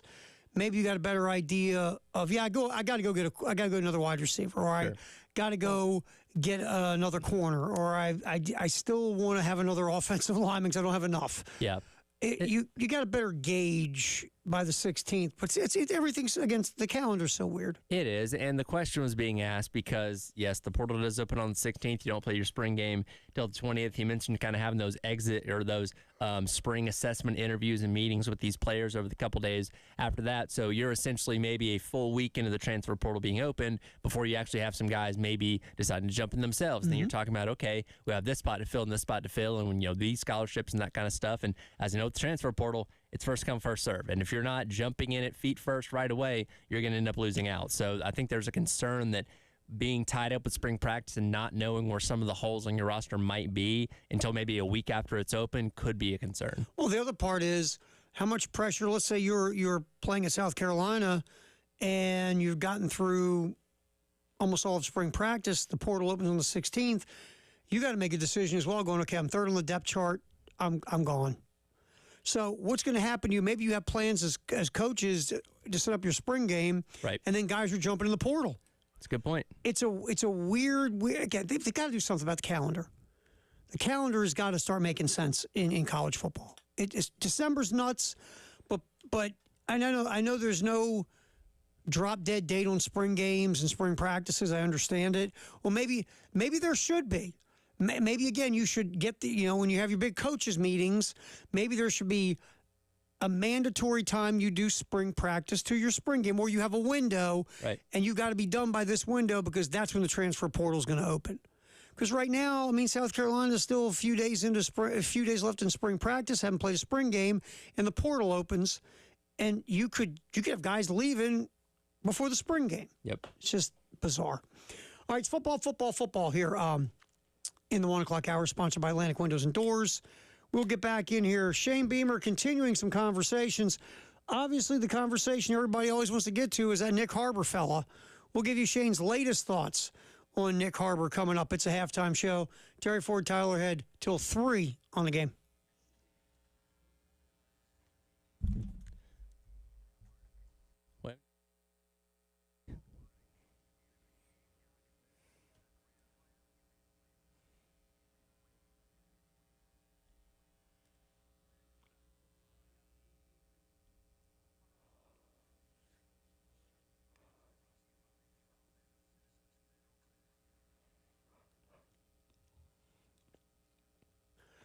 All right, so if you want something done with the home, whether it's fixtures, tub, shower, whatever the case, maybe you want new appliances in the kitchen, maybe just looking for upgrading the look or decor. It's very simple. Go to people who have over 70 years of experience. The Nest, 1331 Gadsden, right there in the Vista in Columbia. 803-978-2025. You just call and you set an appointment. You want an appointment because you want to sit down, take your time, and go over what you want to do. Set a plan, and the folks at the Nest with over their 7 years of experience will take your taste, your wants, your needs, and your budget, put it together, and lay you down a plan that will work for you and do what you want to do with your home. Again, 70 years of experience. It's the Nest. Call 803-978-2025, 1331 Gadsden in the Vista. The Nest. personalizing your goals and dreams for your home. It's a Nest.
We're talking football in the 1 o'clock hour, sponsored by Atlantic Windows and Doors.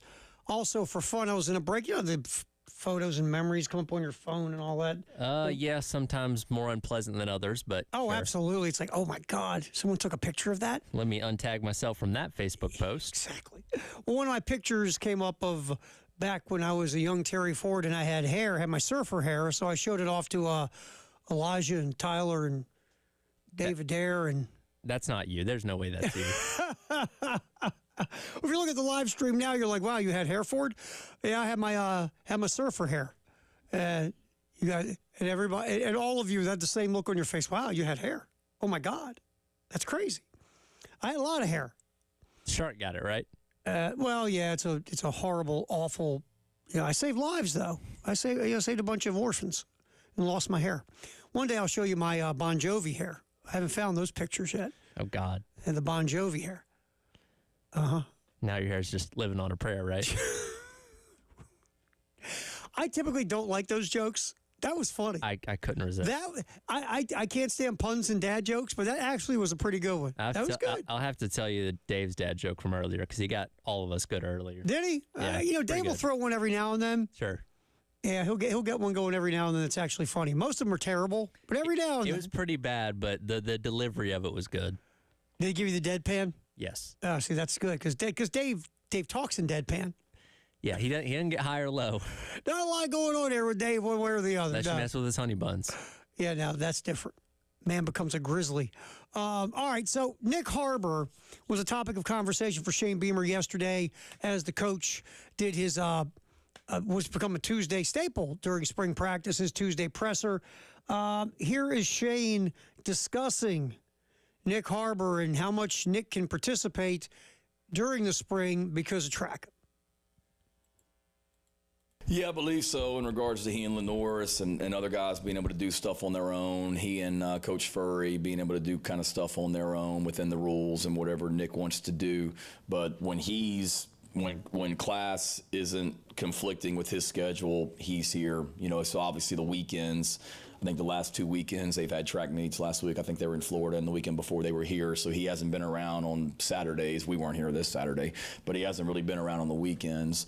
And then Monday, Wednesday, Friday are days that we meet and lift as well for the morning. So he's working around class schedule on that, but it works out pretty good for the practice days. He was here today as well, and he's adamant about being a great football player. And it's not like when he's here, oh my God, Nick's in the building and all that. It's just what you kind of expect. And walk in, there he is sitting front row in the team meeting or second row in the team meeting, right in the middle and involved. So he wants to give his all to track and be the very best he can be there for those guys. But then he also wants to be his very best for football and give everything he can to football also.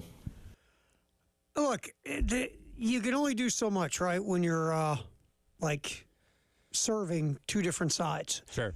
And we've had this conversation. And look, Shane's going to get asked about it every week, and Shane understands it, and he answers the question, but it doesn't really change. It's the same answer we've been hearing since track season started, right? Yep. Nick Harbor does what he can in football when he's not taking his track responsibilities or doing his track responsibilities. He comes and he participates in football, typically in meetings. He's not out there getting hit or anything like that, but he's doing what he can while he's running track, and that's going to be the same answer every week, but I understand why the question gets asked. I do. And he was kind of alluding to it at the beginning there. It does sound like he's doing some extra stuff on the outside with the Norris Sellers, some of these other guys, trying to get some other type of work in that, again, he is limited in his time, but he's as engaged as he can be. And again, that's all you can ask for, because it's one thing if he's just, all the way into track. And not that he's not all the way into track, but he's just only focusing on track and saying, you know what, I'll discuss football when we get to the summer or something like that. That, could be a little bit of an issue. But the fact that he's taking his free time when he's not doing track-related stuff and those obligations to be out there at practice, to be with Lenore Sellers working on things or trying to develop that chemistry that those two guys are going to need to have, again, it's the best you can ask for right now. And look, we've said this. Because Nick Harbor is not going to get the full football practice experience in the off season going into the year. Again, does it hurt his development? In theory, you think it would. Now, we'll find out, but it feels like, yes, if you're not out there repping like everybody else, there's a good chance that you're still not going to be what everybody hopes you'll be as soon as everybody hopes you'll be it, right? Right. Just so you kind of have to understand the Nick Harbor thing, that the reason he's at South Carolina, one of them is they said, yeah, man, go do track. Sure. We're not going to pull you back from it. We're not going to, hey, yeah, we told you to run track. But anyway, seriously. That's how you end up with somebody in the transfer portal. Exactly. So everyone knew this coming in, and this is the way it is. And this guy has the chance to be a world-class Olympic sprinter. And everyone understands what's up. So on the football field, his development might be slower than you'd like to see it, because he is trying to do two things to the best of his ability. And at this point, he's farther along as a track athlete than he is as a wide receiver. It's just reality. Right. All right. Shane talked about something else that said, and Tyler brought up some interesting numbers this morning about the red zone for South Carolina. And Shane gave his thoughts about getting better in the red zone, whether it's efficiency, scoring points, stopping the other team when the opposition gets in the red zone. Here's Shane talking about getting better in the red area of the field. Yeah, I think overall weren't good enough. If you just look at our record and whatnot, we didn't do a lot of things well enough last season. But in regards to being able to finish drives, I think we had our moments, but certainly games like North Carolina stand out where I think we were inside the 20-yard line 3 times and didn't score, if I'm not mistaken, as well. So being able to get down there and then finish, and then defensively, a team's going to get down there, but when they do, you got to, hold them to field goals and try and keep points off the board in general. So, certainly need to be better. Without a doubt, every year is different, looking at scheme, offense and defense, as far as what you're going to do. Each week's different depending on teams and what their philosophy is in the red zone. Are you playing a defense that they're going to pressure you once you cross the 20-yard line? Or are you playing a team that they're going to rush for and play coverage and make you make throws? So every week is different. But overall, got to be better. We got to make sure we come out of there with points, preferably touchdowns, without a doubt. So there'll be some schematic tweaks week to week and year to year. And then practice-wise, nothing too crazy. A couple little tweaks, not this week, but next week, that we'll do in practice just to kind of make the offense, defense a little bit more of a competitive period when we do the red zone, and kind of a point system for the defense and a point system for the offense where you can compete and have a winner offense, defense down there that we're going to implement this year for the first time just in practice. But overall, just got to coach it better and play better down there. You brought up some interesting numbers in the red zone with South Carolina, and getting there was a thing. Yes. And please hit your numbers. Yeah, so when they're actually in the red zone last year, it wasn't awful. I mean, about middle of the pack in the SEC, so, you could certainly be better, but out of 12 games, they had 39 total trips in the red zone. That's a little better than 3 per game. For reference, Georgia, the best offense in the SEC last year, had 81. Now, yes, they played 2 more games, so that does skew that number a little bit, but not by a whole lot. So the problem wasn't really them in the red zone, it was getting there. And I tie that to their numbers on something like third down a season ago, where they were only converting a third of them over the course of the season, only better than 50% in one game. And that was against Furman in week number 2. They weren't able to sustain drives. And that goes back to one of the key problems we had last year, your offensive line.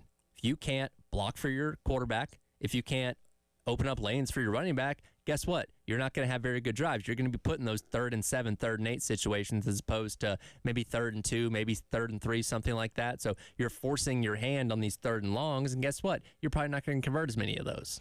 And the other part of this, again, it goes back to what we discussed when we were saying about explosive plays, turnovers, things like they're awesome. Sure. Everybody wants explosive plays. Everybody wants to limit explosive plays. Everybody wants to win the turnover battle. Understand it, but those are small percentage of plays in every game. Are they important and vital? Sure they are. And they come with functioning well in other areas of your offense. Yes. You know what's also important? Gaining 7 yards on first down, putting yourself in a 3rd and 1 and a 3rd and 2, not taking negative plays to give you good down and distance situations. Flip side, causing havoc plays and tackles for loss on defense to put the other team into a 2nd and 12, a 3rd and 10. Little things and little moments like that can lead to bigger plays or lead to you doing something called getting off the field on 3rd down and getting the football back. Getting off the field on 3rd down is such a big deal in football today. You're going to give up yards. You just are. You're going to give up first downs. You just are. But eventually in that drive, you've got to win 3rd down. That way you get off the field. You just can't sit around going, wait, we'll get a turnover. Oh, let's wait and get a turnover. Because sometimes you know what you're waiting for? Something doesn't happen. Yeah. Getting off the field on winning 3rd down is such a gigantic part of football. Absolutely. On both sides of the ball. As part of that is leading up to 3rd down. Again, Tyler, what are you doing on 1st and 2nd down on both sides of the ball? Yeah, to win 3rd down. If you're getting 1-2 yards on those plays, guess what? You're still behind the 6 in a 3rd and 6 or 3rd and 5, which again is going to make it harder to convert that 3rd down, and now you're suddenly punting from the 45. It's those things, to me, I think South Carolina's got to get better on both sides of the ball. Yes. They can make big plays, explosive plays. They can force some turnovers. But it's what you're doing when those things aren't happening. The other, 80% of the time in football, 85% of the time, that's where you got to make a difference and be consistent. You know what we got tonight? Baseball. Yes, we do. Because the sun is out. It's supposed to be after 2 o'clock, there's a 1% chance of rain. It's going to be windy. It'll be windy, but should be playable weather for baseball. 6:45 pre, 7 o'clock first pitch, South Carolina, Georgia Southern. You can hear it right here on the game in Columbia and also on the game in Myrtle Beach as well. Again, 6:45 tonight with Derek and Stuart on the call, Carolina baseball. All right, we'll pop back in here. Our text of the hour at 803-404-6100 is next. It's a halftime show. Terry Ford, Tyler Head talking football, and more football in the 1 o'clock hour on the game.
Let's check out that text of the hour at 803-404-6100. What do you got there, my man? So nameless texter weighs in and says some D2 schools are scrimmaging other schools this spring because of new rules with the NCAA. You think D1 will do this at any point? I hope so. I don't think they know the can of worms they've unlocked with this, as we've talked about this many times. Yes. I am all for playing Furman, Wofford, Charleston Southern, somebody on April 20th, as opposed to just having another inter-squad scrimmage. Yeah, I would rather see that too. And people will talk about, well, and I brought up the getting hurt with quarterbacks and not making them live, but playing a game against someone else would be fantastic because you're going to be playing a game anyway, right? Yeah. And people will bring up the getting hurt card. What's the difference between getting hurt among your own team and getting hurt playing Wofford? I mean, you're still playing football, and your quarterback doesn't have to be live in that game either. Right. But I would rather play someone else. And, we talked about this when Jay was doing this show.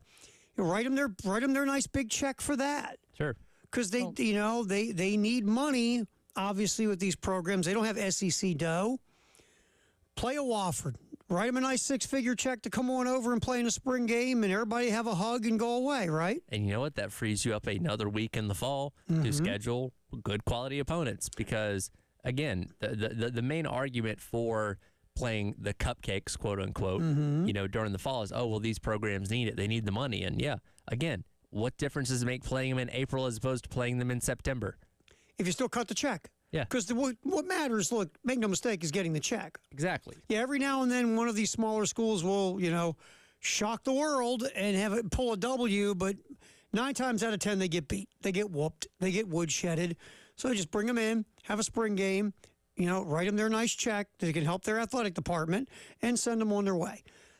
I'd love to see, Shane would love to see. We've talked to Shane multiple times about this. And Coach Beamer would love to play another team for the spring game. Well, I think it's just as beneficial for that other team because they're going through spring practice too. They're trying to figure out what their team's going to look like in the fall, and giving them the opportunity to scrimmage against a really, really high-level program in a Power 5 school like South Carolina would go a long way in being able to say, okay, where do my guys stand up against high-caliber Division I talent?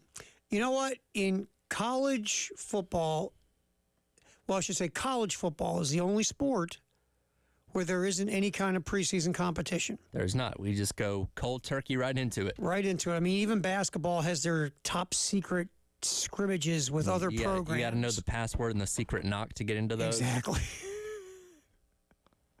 And you never come back out. Well, we brought you in. You see the top secret scrimmage. Now you have to disappear. No, that's where they show you the transfer portal. It's this giant, black hole that you just disappear into. What's that show?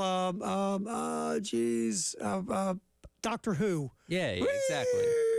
Doctor Who. Well, he's in the portal. Never gonna see him again. Well, I love the Dr. Pepper with the quarterback. Oh, yeah. Yeah. Okay, quick, grab him. That's our quarterback. He's important. And then as soon as he's gone out, they're replaceable. Ready? Give me your other hand. I can't. It's my Dr. Pepper hand. Which, hey, I get it. Yeah, they all were like, it's a quarterback. You can't let your Dr. Pepper go. What if you save the quarterback and lose your Dr. Pepper? Well, it's not worth it. Can't do that.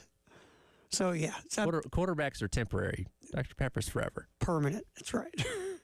And this is, baseball, they go off and do their thing, before the season starts. Yeah, they have a whole season before the season starts. Everybody's got something except for college football. So I'm with Shane. I'd love to see them play someone else. All right, speaking of Shane Beamer, real quick, here's the coach talking about main objectives for the first scrimmage coming up this weekend. Yeah, a lot. One, just guys being able to get out there and execute and be efficient without coaches on the field and coaching every single play, just letting our guys be able to get out there and play a little. We've done a little bit of live tackling work in a couple of our practices already this spring and whatnot. So, but it'll be the first day where the entire day is, tackling and playing it like a game. We'll have SEC officials that'll be out there on Saturday. So our guys, can we play, somewhat, penalty free. There's going to be penalties, but hopefully we get in that stadium and we don't have a lot of the pre-snap penalties and things like that we can control. And then really just how guys respond, and we talk a lot about when we go across the street into that stadium, our mentality and what an opportunity and blessing it is to be able to go into Williams-Brice Stadium. And some people, whether it's 80,000 people in there or a Saturday morning with about 50 people in there, a lot of guys, they flip a switch and they rise to the occasion, if you will, and eager to see who really just steps up, because we got some great competitive battles going on in a lot of different positions, and it'll be the morning time, so the lights won't be on, but figure of speech wise, when the lights come on, who responds, and that's what I'm eager to see. Yeah, I mean, it's the first one. And you don't make too much of it in any way, shape, or form, but you're going to get guys out there and get it going. For sure. All right. Football, sponsored by Atlantic Windows and Doors. We'll come back in here. What's trending at 2, which is sponsored by our buddies at Traditions Fine Jewelry and Gamecock Traditions. Halftime show, Terry Ford and Tyler Head. One more hour to go, then we hand it off to Jay and Elijah in the postgame show here on the game.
Halftime show with Terry Ford and Tyler Head, kicking what is trending at 2, sponsored by Traditions Fine Jewelry and Gamecock Traditions.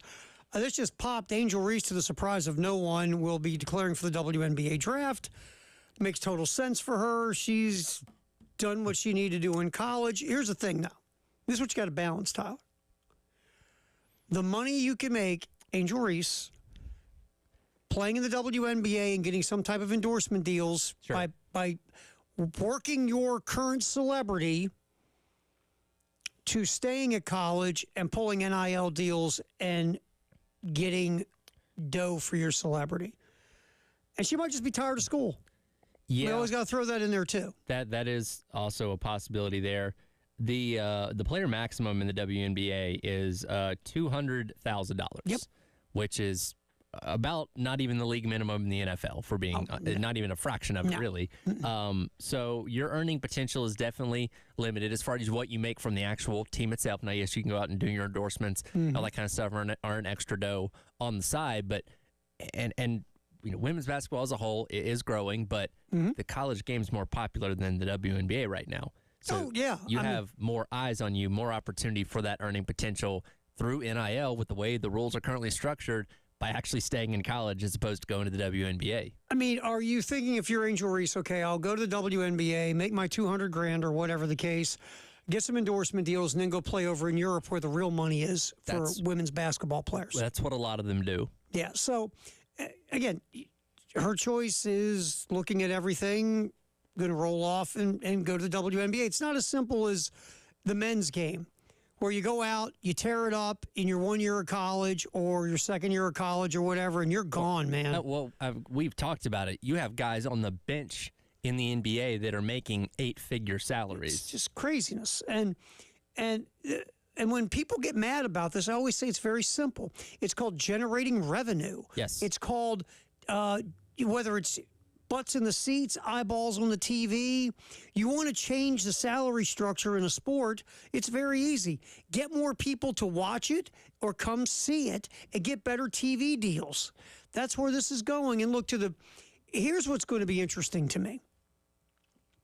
All the ratings came out. LSU, Iowa, that women's Elite Eight game, the most watched women's basketball game ever, 12.3 million on average. I wrote this down. This game was so popular, it outdrew ratings-wise 4 of the 5 games of the NBA Finals and the clincher in the World Series. Yeah.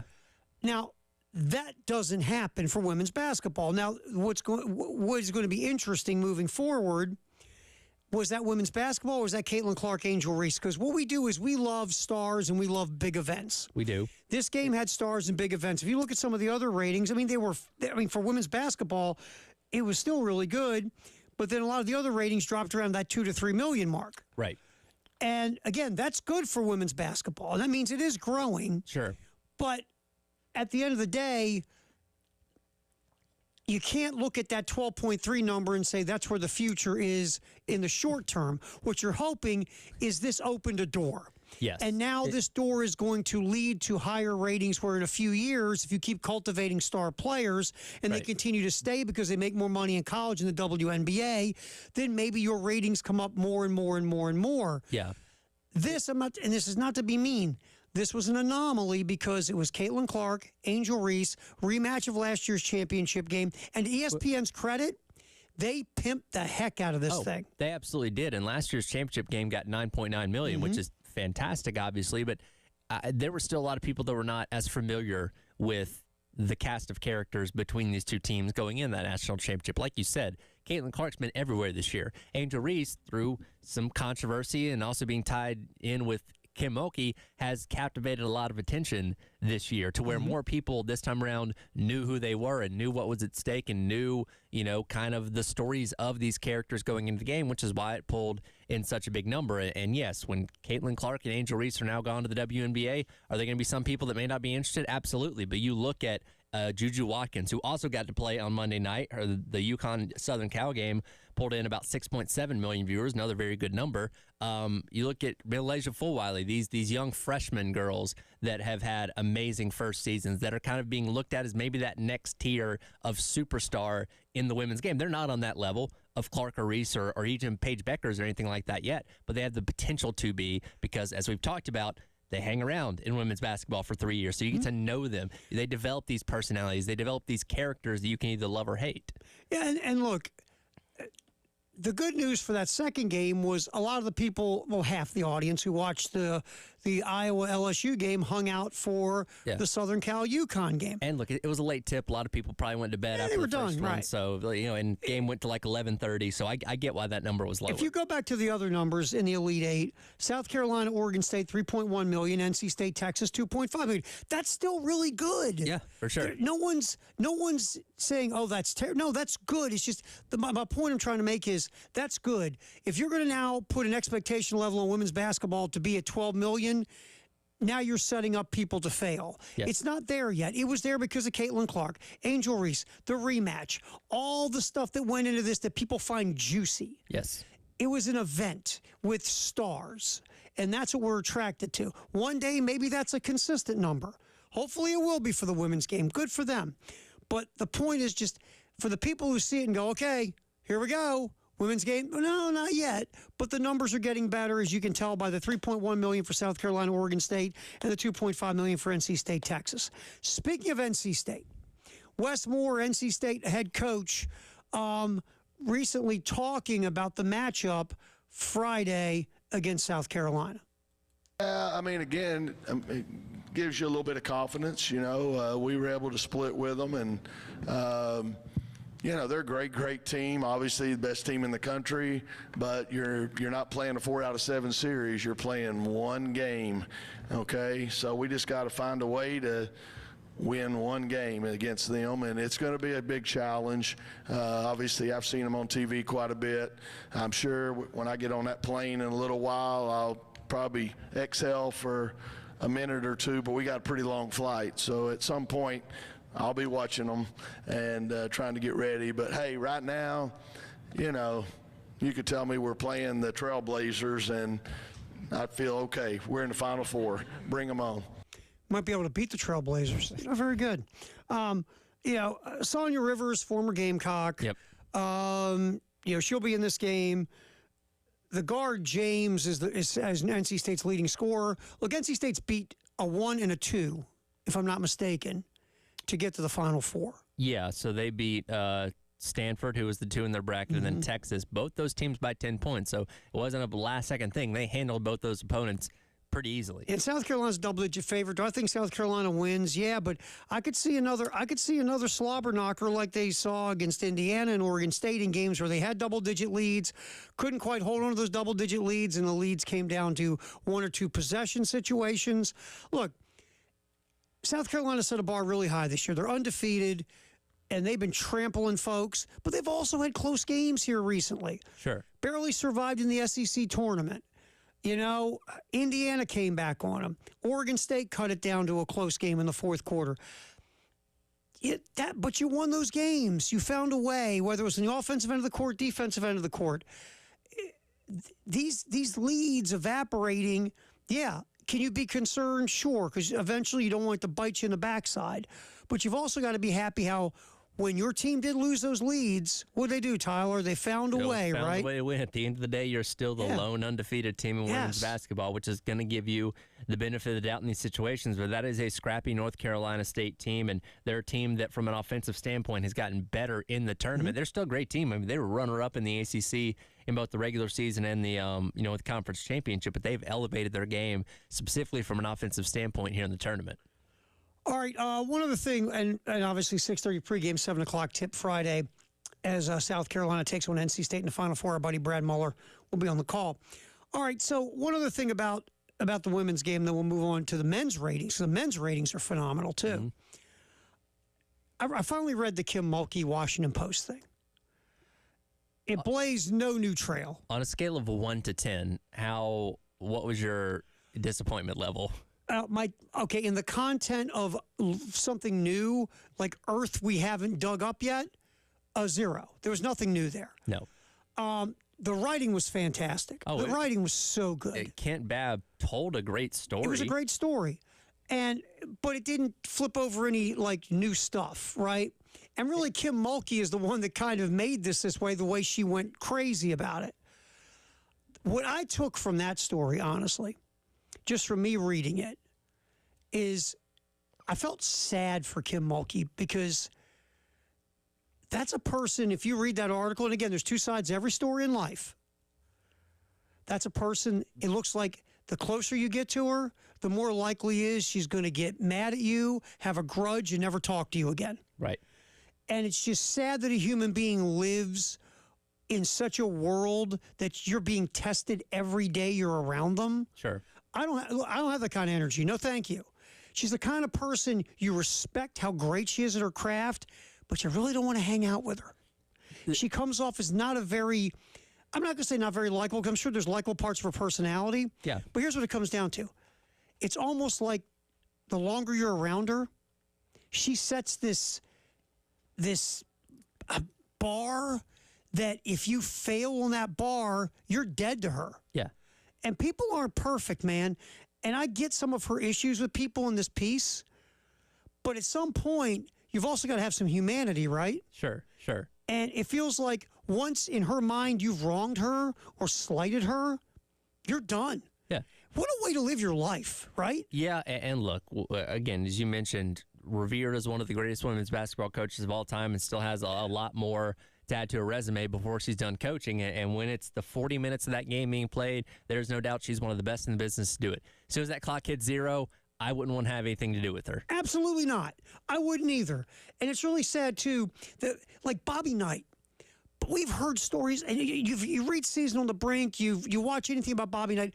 Bobby Knight could be awful to his players. Yes.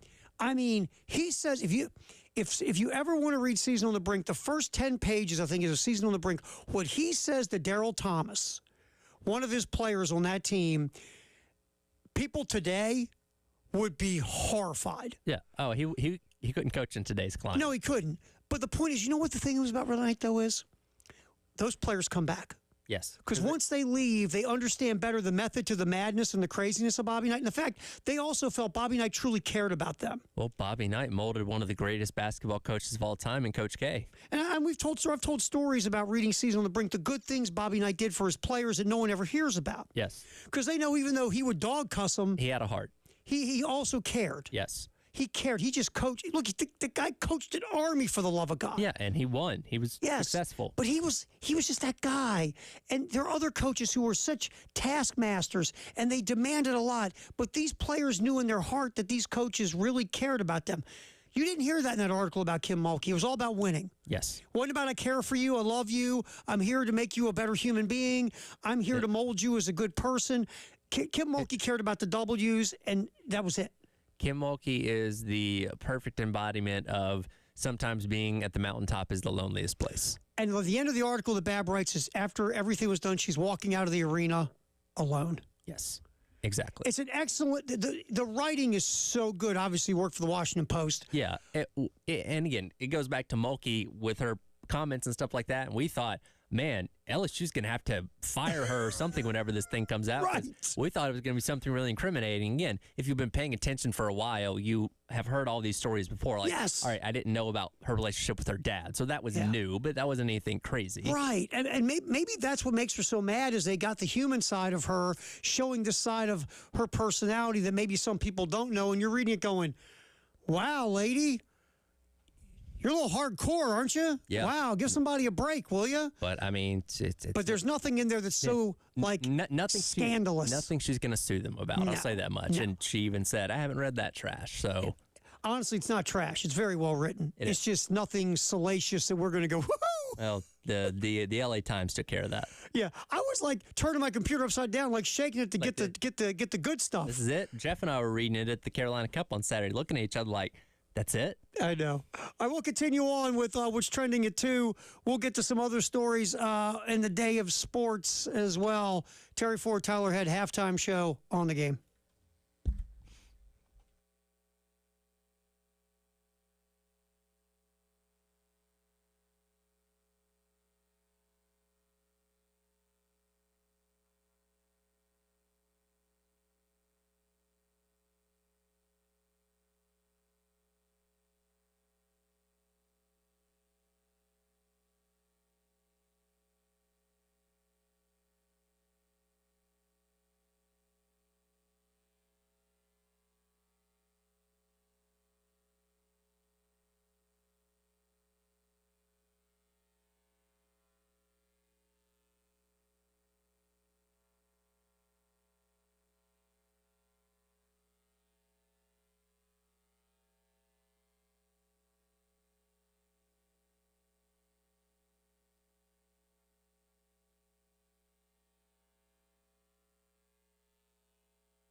Swings and misses.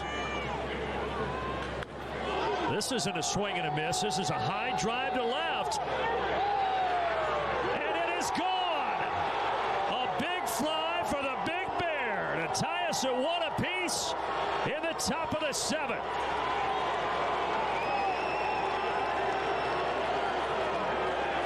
Marcell Ozuna goes yard for the Braves last night. Second homer, second 2 homers in the game.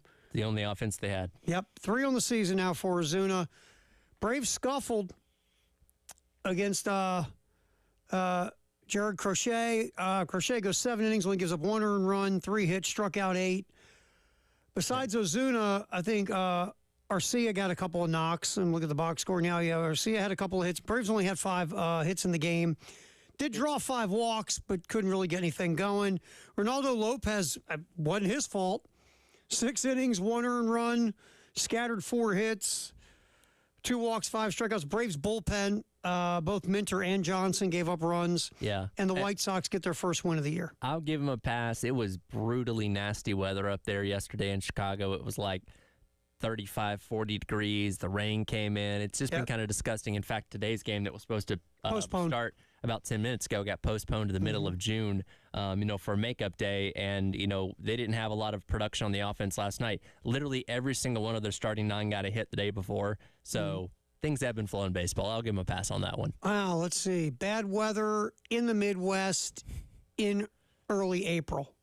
Yeah. Never happens. Not great. It's not as bad as going out to Colorado this time of year where it could likely snow. Oh, yeah. But, brutal. Yeah, it looked pretty rough out there. One interesting part of this game on the White Sox side, Michael Kopech came in and got the save. Now, Kopech was a guy a few years ago throwing over 100 miles an hour, was picked up from the Red Sox in the Chris Sale trade, if my memory serves me. Mm-hmm. This guy was going to be an upper-level starting pitcher, and then arm injuries happened.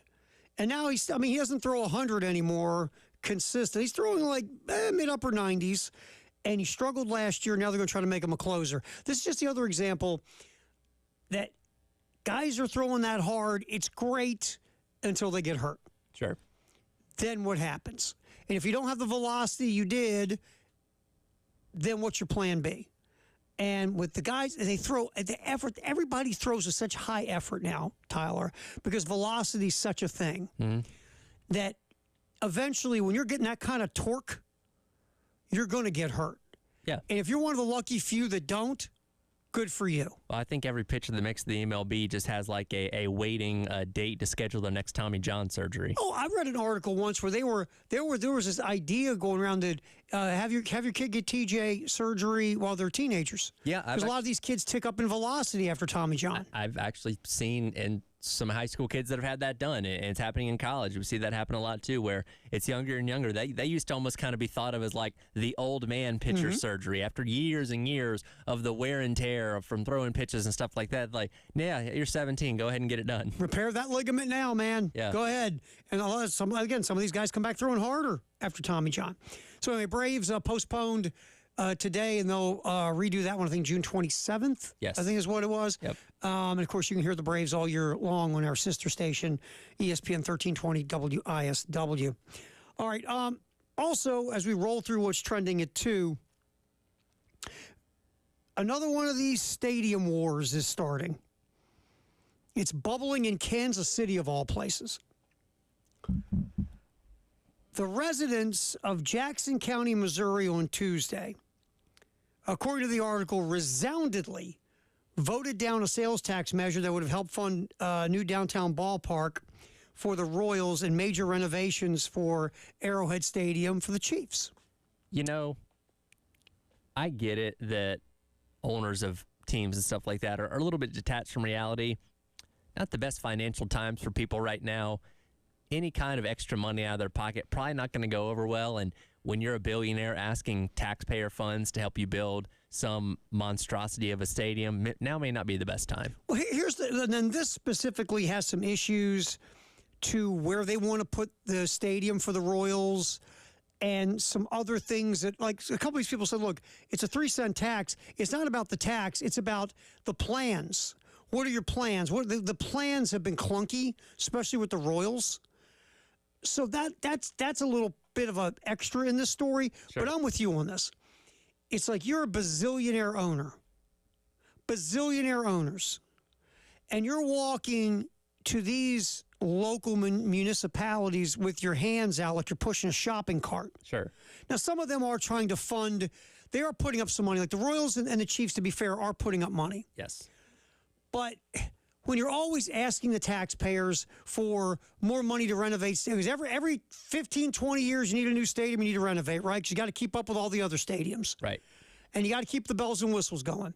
And then you want these sweetheart leases where you're paying $1 for 20 years, and you want this or that.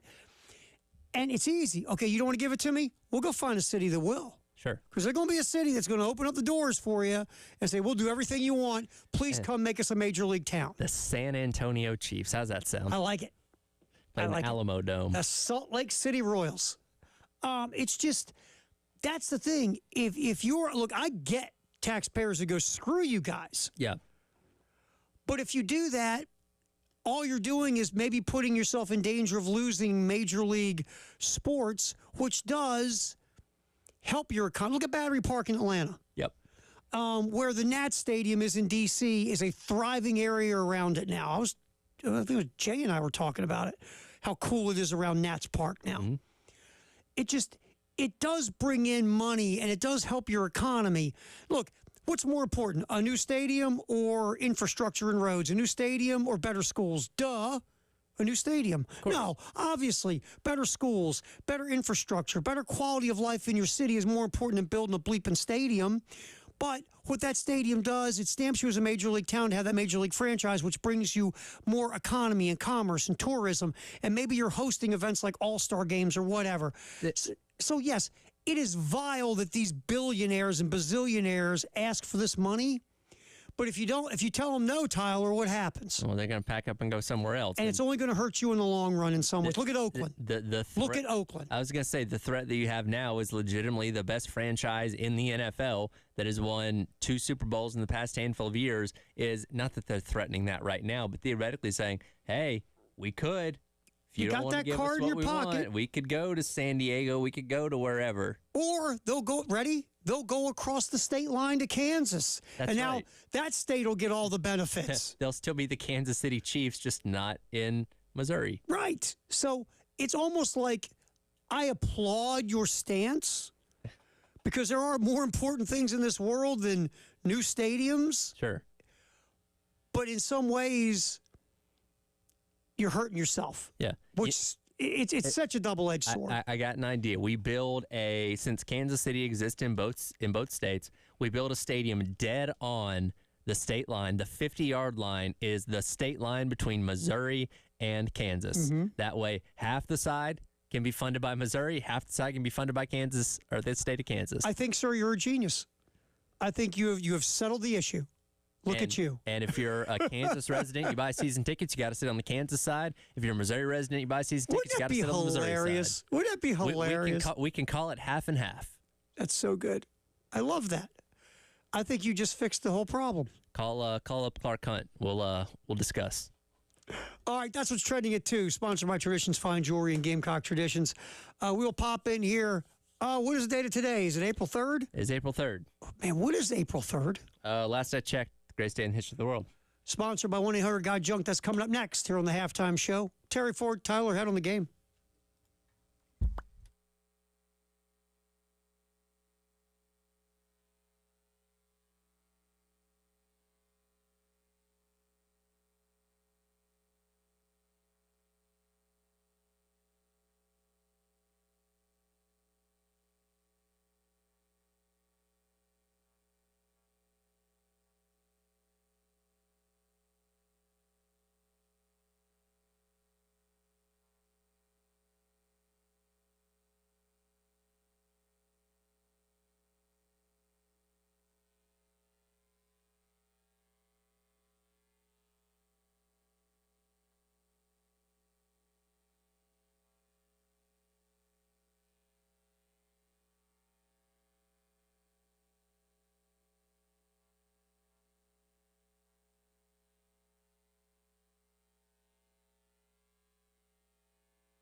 Welcome back in. It is the halftime show.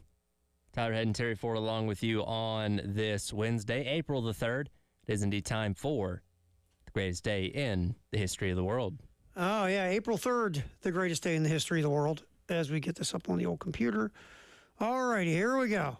On this day, this is pretty good. On this day, Greg Popovich was ejected from an NBA game in 63 seconds. Is that a record? It's got to be. It's got to be close. Here's the thing that kills me about that. Now, was this, I want to see what year this was. Because in the last couple of years, I don't blame him because the team has stunk. Yeah, 2019 is when the team has started to stink. It's getting near the end of that dynamic dynasty that the Spurs had. Mm-hmm. Popovich is ejected after, at an NBA record low, 63 seconds in the Spurs' 113-85 loss in Denver, receives 2 techs in a verbal confrontation with a referee. Look, Greg Popovich this is a great example of when we always talk about coaches, and we always hear this one. I always love this one. Yeah, got won championships. Had players. Name me a team that won a championship with no players in the NBA. Who won with crappy players in the NBA? Nobody to my knowledge. Phil Jackson, yeah, you had MJ and Pippen and Shaq and Kobe. No wonder he won. Okay. Yeah, he had players. Everybody's got players who wins a championship. Sure. I mean, he's not out there doing it himself. No, I mean, Greg Popovich shows you. When Greg Popovich had Tim Duncan and Manu Ginobili and Tony Parker, Kawhi Leonard, David Robinson, Sean Elliott, guess what? They won a bunch of championships. Every year they're winning 60 games. Greg Popovich doesn't have the players he had anymore. Maybe we'll have something starting with old Victor. But right now, in the last few years, San Antonio hasn't been very good. Why? They don't have players. Yeah.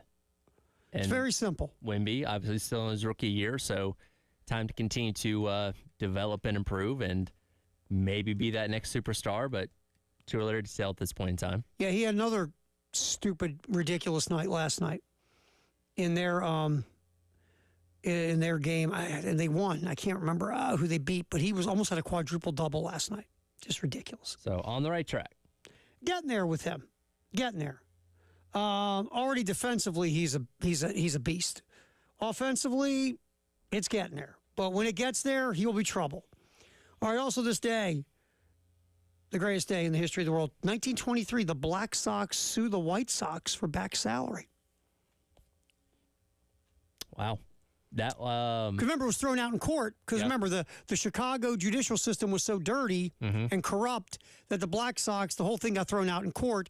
And right after it got thrown out in court, that's when the new commissioner, Judge Landis, banned those guys from baseball forever. Weren't they called the Black Sox because they weren't getting paid enough to wash their socks?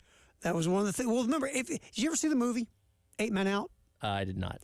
Watch that movie once when you got a couple hours to kill. It's phenomenal. John Sayles, excellent director. Movie's phenomenal about the Black Sox scandal. Mm-hmm. And basically, Comiskey, the owner, was so cheap. And that's why these guys did this, because the dude threw around like quarters like manhole covers. The guy was ridiculously cheap. And so they set up a deal, obviously, with organized crime to make a lot of money because they were making no money. Through the World Series. Exactly. They were managed by the former Alabama coach. Anyway, so it's just that started all that, right? Because he was so cheap. Yeah. And they did what they did to make some money. And it's just it's a great movie. Okay, I'll check that out. And you have to check it out. It's really, really well done. But it's called 8 Men Out. I can't remember the name. I'm blanking on the stars right now. I can't remember the name. DB Sweeney was an actor in it. But, John Cusack. Cusack was in it. It's a good movie. All right, so that was in 1930. Also, greatest day in the history of the world, some guy named Tom Seaver signed with the New York Mets. Never heard of him. How'd that turn out? Oh, jeez. Again, another guy that should have been a unanimous Hall of Famer, but because the baseball writers, there's a small percentage that are just dopes. They're just dopes. Well, Babe Ruth wasn't unanimous, so nobody should be unanimous. That's it. Great logic there, Bub. And we're still using that today. Yeah, exactly. No offense to Mariano Rivera. He should not have been the first unanimous Hall of Famer. Just saying. I don't disagree. Just saying. This day in 1987, the Chicago Cubs traded who would become one of the greatest closers in the history of baseball, a guy named Dennis Eckersley, to the Oakland A's. Eckersley was interesting because he'll talk about it. Dude loved to bend the elbow. Had a real drinking problem. He threw a no-hitter as a starter, won 20 games as a starter, and then kind of things went sideways. And he even admit part of it was he liked partying. Right. Went to the A's, straightened out his life, became a Hall of Fame closer. Gave up the iconic home run, though. Yep. To Kirk Gibson. All right. Also, greatest day in the history of the world. On this day in 1988, Mario Lemieux wins the NHL scoring title, stopping Wayne Gretzky's streak of consecutive scoring titles. You mean somebody prevented Gretzky from hitting a record on this day? Ready? That's a first. He only won 7 straight scoring titles. Unbelievable. It's just ridiculous. Well, why is he in the Hall of Fame? Exactly. This day in 1989, Michigan beat LaSalle in overtime to win the NCAA basketball championship. Ramil Robinson hits free throws. Glenn Rice was phenomenal. And some dude named Steve Fisher wins a national championship as the interim head coach at Michigan. People forget it was Bill Frieder was the head coach. He was going to leave to go to Arizona State. Bo Schembechler, the athletic director, said, "Oh, you're going to Arizona State? Kick rocks, you can go." Right. We want a Michigan man coaching Michigan, not an Arizona State man. So Steve Fisher steps up, and he then went to the Final Four a couple times with, obviously Chris Webber and all those guys. Right. The Fab Five. And finally, this day in 1991, some dude named Bo Jackson signs a 1-year contract with the Chicago White Sox. It's a shame. That hip. I remember watching that playoff game with the Bengals when Bo Jackson got tackled. No offense to Dion. Dion was a phenomenal two-sport guy. I give Dion, obviously, Hall of Fame corner. Better than people want to give him credit for as a baseball player. Sure. But Bo Jackson was the thing in both sports. Yeah. It's really sad that he got hurt. Yeah. It's going to be the great what ifs, what could have been, because it's very rare that you can be great or exceptionally great in one sport, let alone two simultaneously. Yeah. I mean, All-Star Game MVP, hit a home run they still haven't found at the All-Star Game. And then just watching him run the football was top drawer. So in this day, Bo Jackson trying to get it back together, signing a contract with Chicago White Sox. We know, unfortunately, how it ended. Greatest day in the history of the world. There you go. Sponsored by 1-800-GOT-JUNK. Halftime show with Terry Ford and Tyler Head here on the game. 803-875-MENS. That's the number for the men's clinic in South Carolina. Because you're a guy, you don't talk to people. Things are going a little clunky on you. You're just, you don't sleep like you used to. You don't remember things like you used to. Your workouts, recovery, and you have no drive, whether it's personal, professional, sexual, whatever. You just don't feel right. It could be something as simple as low testosterone. One way to find out. Go to the Men's Clinic of South Carolina, 803-875-MENS. A free confidential consultation with Dr. Dan and the staff. If they think it could be low testosterone, what they'll do is they'll do lab work. And if it comes back low T, they'll put you on a program that is specifically designed for you to get you back to feeling like you again. Could be just low T. One way to find out. Men's Clinic of South Carolina, 803-875-MENS.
All right, we'll be yipping with Jay Phillips. Also get our text of the hour at 803-404-6100 here on the game. First, though, look, if you look walking around the house and you're like, yeah, I'm kind of tired of my appliances. I'm not digging the tub in the shower anymore. I want something different. Maybe you want new faucets, new lighting. You can go to one of these stores where they got 19-year-old Chippy who, is, working there part-time while he's going to school. Or you can go someplace where they got over 7 years of experience. It's called The Nest. 1331 Gadsden, 803-978-2023. Just call and set up an appointment. Say, here's what I'm looking for. Here's my idea, my vision for my home, and here's my budget. So the folks at The Nest will talk with you. You come on in, set the appointment, and they will go over all their ideas to make your housing dreams and wants and desires come true and do it in your budget. Again, 803-978-2025, 1331 Gadsden in the Vista. Over 70 years of experience, and they will make this whole experience personalized to you. It is The Nest. Jay Phillips. What's up, man? So I had to turn that on. Yeah, it might help. Might be helpful. Don't worry, I'm listening. I'm watching Arsenal at the same time. Well, see, again, it's not. What time is it? It's 2:50. I'll do what my girlfriend does to me when she walks in the living room. Okay. Is there sports on the TV, Tara? Yeah. Ready? Is there soccer on the TV, Jay, before 3? Arsenal. Well, it's in England. They're ahead of us. How you doing, bud? I'm good. You good? Yeah. Better than our boy Elijah. I tell you, I dragged him in here. He'll tell the story. Yeah. Well, here's what happened. So I'm saying we talked about in the first riff of the show. I'm laying around on my palatial estate near the Ford compound in an undisclosed location I can't give out. And all of a sudden, when your phone just rings and it's dark out still? Not good. Scares the bejesus out of you. So I grab the phone. I'm looking up. It's like I'm grabbing the phone. Hey, 5 what? Hey, Elijah, what? Hey, hello. Yeah. So And let me ask you this, because we've had Elijah around here for how long now? Over Has it been 6 months? It's more. Always smiling, always in a good mood, always happy. Yeah. Till this morning. Yeah. Man was not in a good mood when his flight got canceled this morning. No. Well, you just buried the. He'll tell the story. He'll tell the rest of the story. Story's good. It's worth sticking around. Oh, trust me, if because there's anybody another hadn't heard it part to the story too that involved the hotel. Oh, this story's good. Yeah. No, he'll be telling the story to open the show because our friend Mike Gillespie, formerly of ABC Columbia, was going to co-host with me today. And he's going to be here tomorrow and Friday. Okay. When Elijah. Listen, at this point, I'm just, I'm going to take the liberty. I'll talk to our program director, but if Elijah has more cancellations, I'm just going to give him the day off. Tomorrow and Friday. I think it would be well deserved. I tell you, man. So Mike will be with us tomorrow. cool. So, but he had tweeted out, that we were saving him, Mike, from doing some chores around the house. And I was like, hey, we might keep you from doing chores, but we don't keep you from Mrs. Gillespie hollering at you. Don't blame us. So, honey, I can't help out. I'd love to do this list. Yeah. So, Boy, I got to go hang out at the radio station. I got to go do radio. Doing radio. That's just delaying the chores until later. Yeah, really. So I think today he's going to get it done. So it actually was a blessing, potentially. Oh no, we have to ask Mike. Was that a blessing? Tomorrow he'll tell his own stories. Right. Let Mike tell a story. That's right. What do you got there on the old text line 803-404-6100 there, my friend? Yeah. So we talked about the Kim Mulkey story coming out of the Washington Post, and Gamecock fandom hits us and says Kent Babb, a USC journalism graduate. Yeah. Which, very nice. When that story was first being rumored and initially thought to maybe be a hit piece, which again kind of goes back to Kim Mulkey hyping it up more than anything else, people kind of pointed the finger like, oh, is this a South Carolina love trying to sabotage things ahead of the Elite Eight in the Final Four? Which, Did somebody say that? I saw some people making those speculations, which, as it turns out, LSU didn't even make it that far. Are you surprised by this in the social media world? Kent was on the beat here for a little bit too. Kent is awesome. It's so well written. Kent is in the sports writing world, national sports writing world. He's what amounts to a 2-time MVP.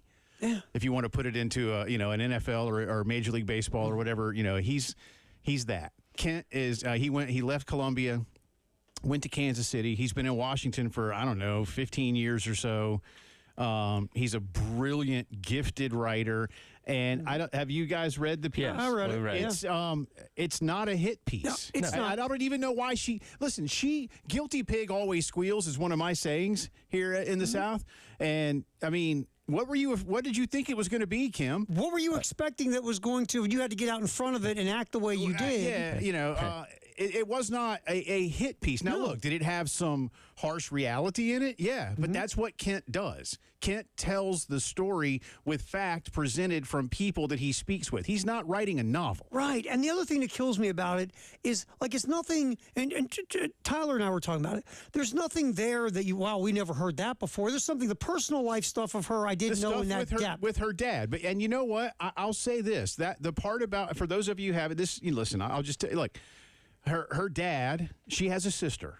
Her dad left her family for a much younger woman when Kim was like in her early 20s, college age-ish. Right. I'm not sure exactly where, but in that and she ballpark. loved and worshipped her dad to death. Yeah, she loved her dad. Her dad built the basketball court and the softball field and everything, and she was a hell of an athlete in Louisiana growing up and all this kind of stuff, and he just walked out on him for a much younger woman.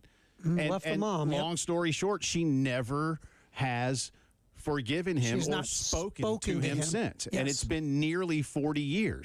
Now, that seems harsh, but you know what? I get it. You know what, though, Jay? I mean, I guess my thing reading it, because it's not just with her dad. If it was just with her dad in an isolated instance, you go, okay, I get it. But, ready? She won't talk to the chancellor at Louisiana Tech ever again. She's not talked to her sister in 5 or 6 years. Yeah. She hasn't talked to some of her ex-players for years and years. The one ex-player tried to walk up to her and talk to her. She walked right by her away. like she was a ghost. Yeah, she's not a nice person. No, that's what I came out of it was this. You are a great basketball coach. You deserve all these for everything you've done. 4 national But as a titles. person, right, you got a lot to be desired. Exactly. I was going to say the exact same thing. And a lot of people have, I think, rightly compared her directly to Bob Knight. And I think that's a fair comparison. But to be fair, if you read Season on the Brink, Bob Knight's players come back to see him. Bob Knight did things to help his players above and beyond that if you read about Kim Mulkey's about the W. Yeah. Not about the players, but you're right. I mean, you're right that the same there's some maniacal personality. Yeah. But Bob Knight, and I can't believe I'm saying this. Bob Knight seems like he has more heart than Kim Mulkey. Throw that one in there. That may well be true. I don't know. May he rest in peace. I'll give you one quick story. Bob, you remember Landon Turner? Yeah. Got paralyzed in a car accident. Yeah. Bob Knight sat by his bedside every day. Every day, yeah. No. Mike Krzyzewski's mom was sick. Right. Bob Knight went to help. Went to Chicago, Bob Knight seems like there is a heart in there. There is. That we didn't see on that side of Kim Mulkey. But real quick, if people think Kent Babb was trying to do that for collegiate loyalty reasons, it wasn't a lot of people, but I saw that conversation being thrown out there. So nothing. We got Dow Loggins coming up at 3:30. Yeah, is he coming to studio? No, he's hang out with you. He's on the phone. Is he doing chores with Mike Gillespie? He might be. All right, we'll talk about that. Jay and Elijah next. Nice job, Tyler. Good work.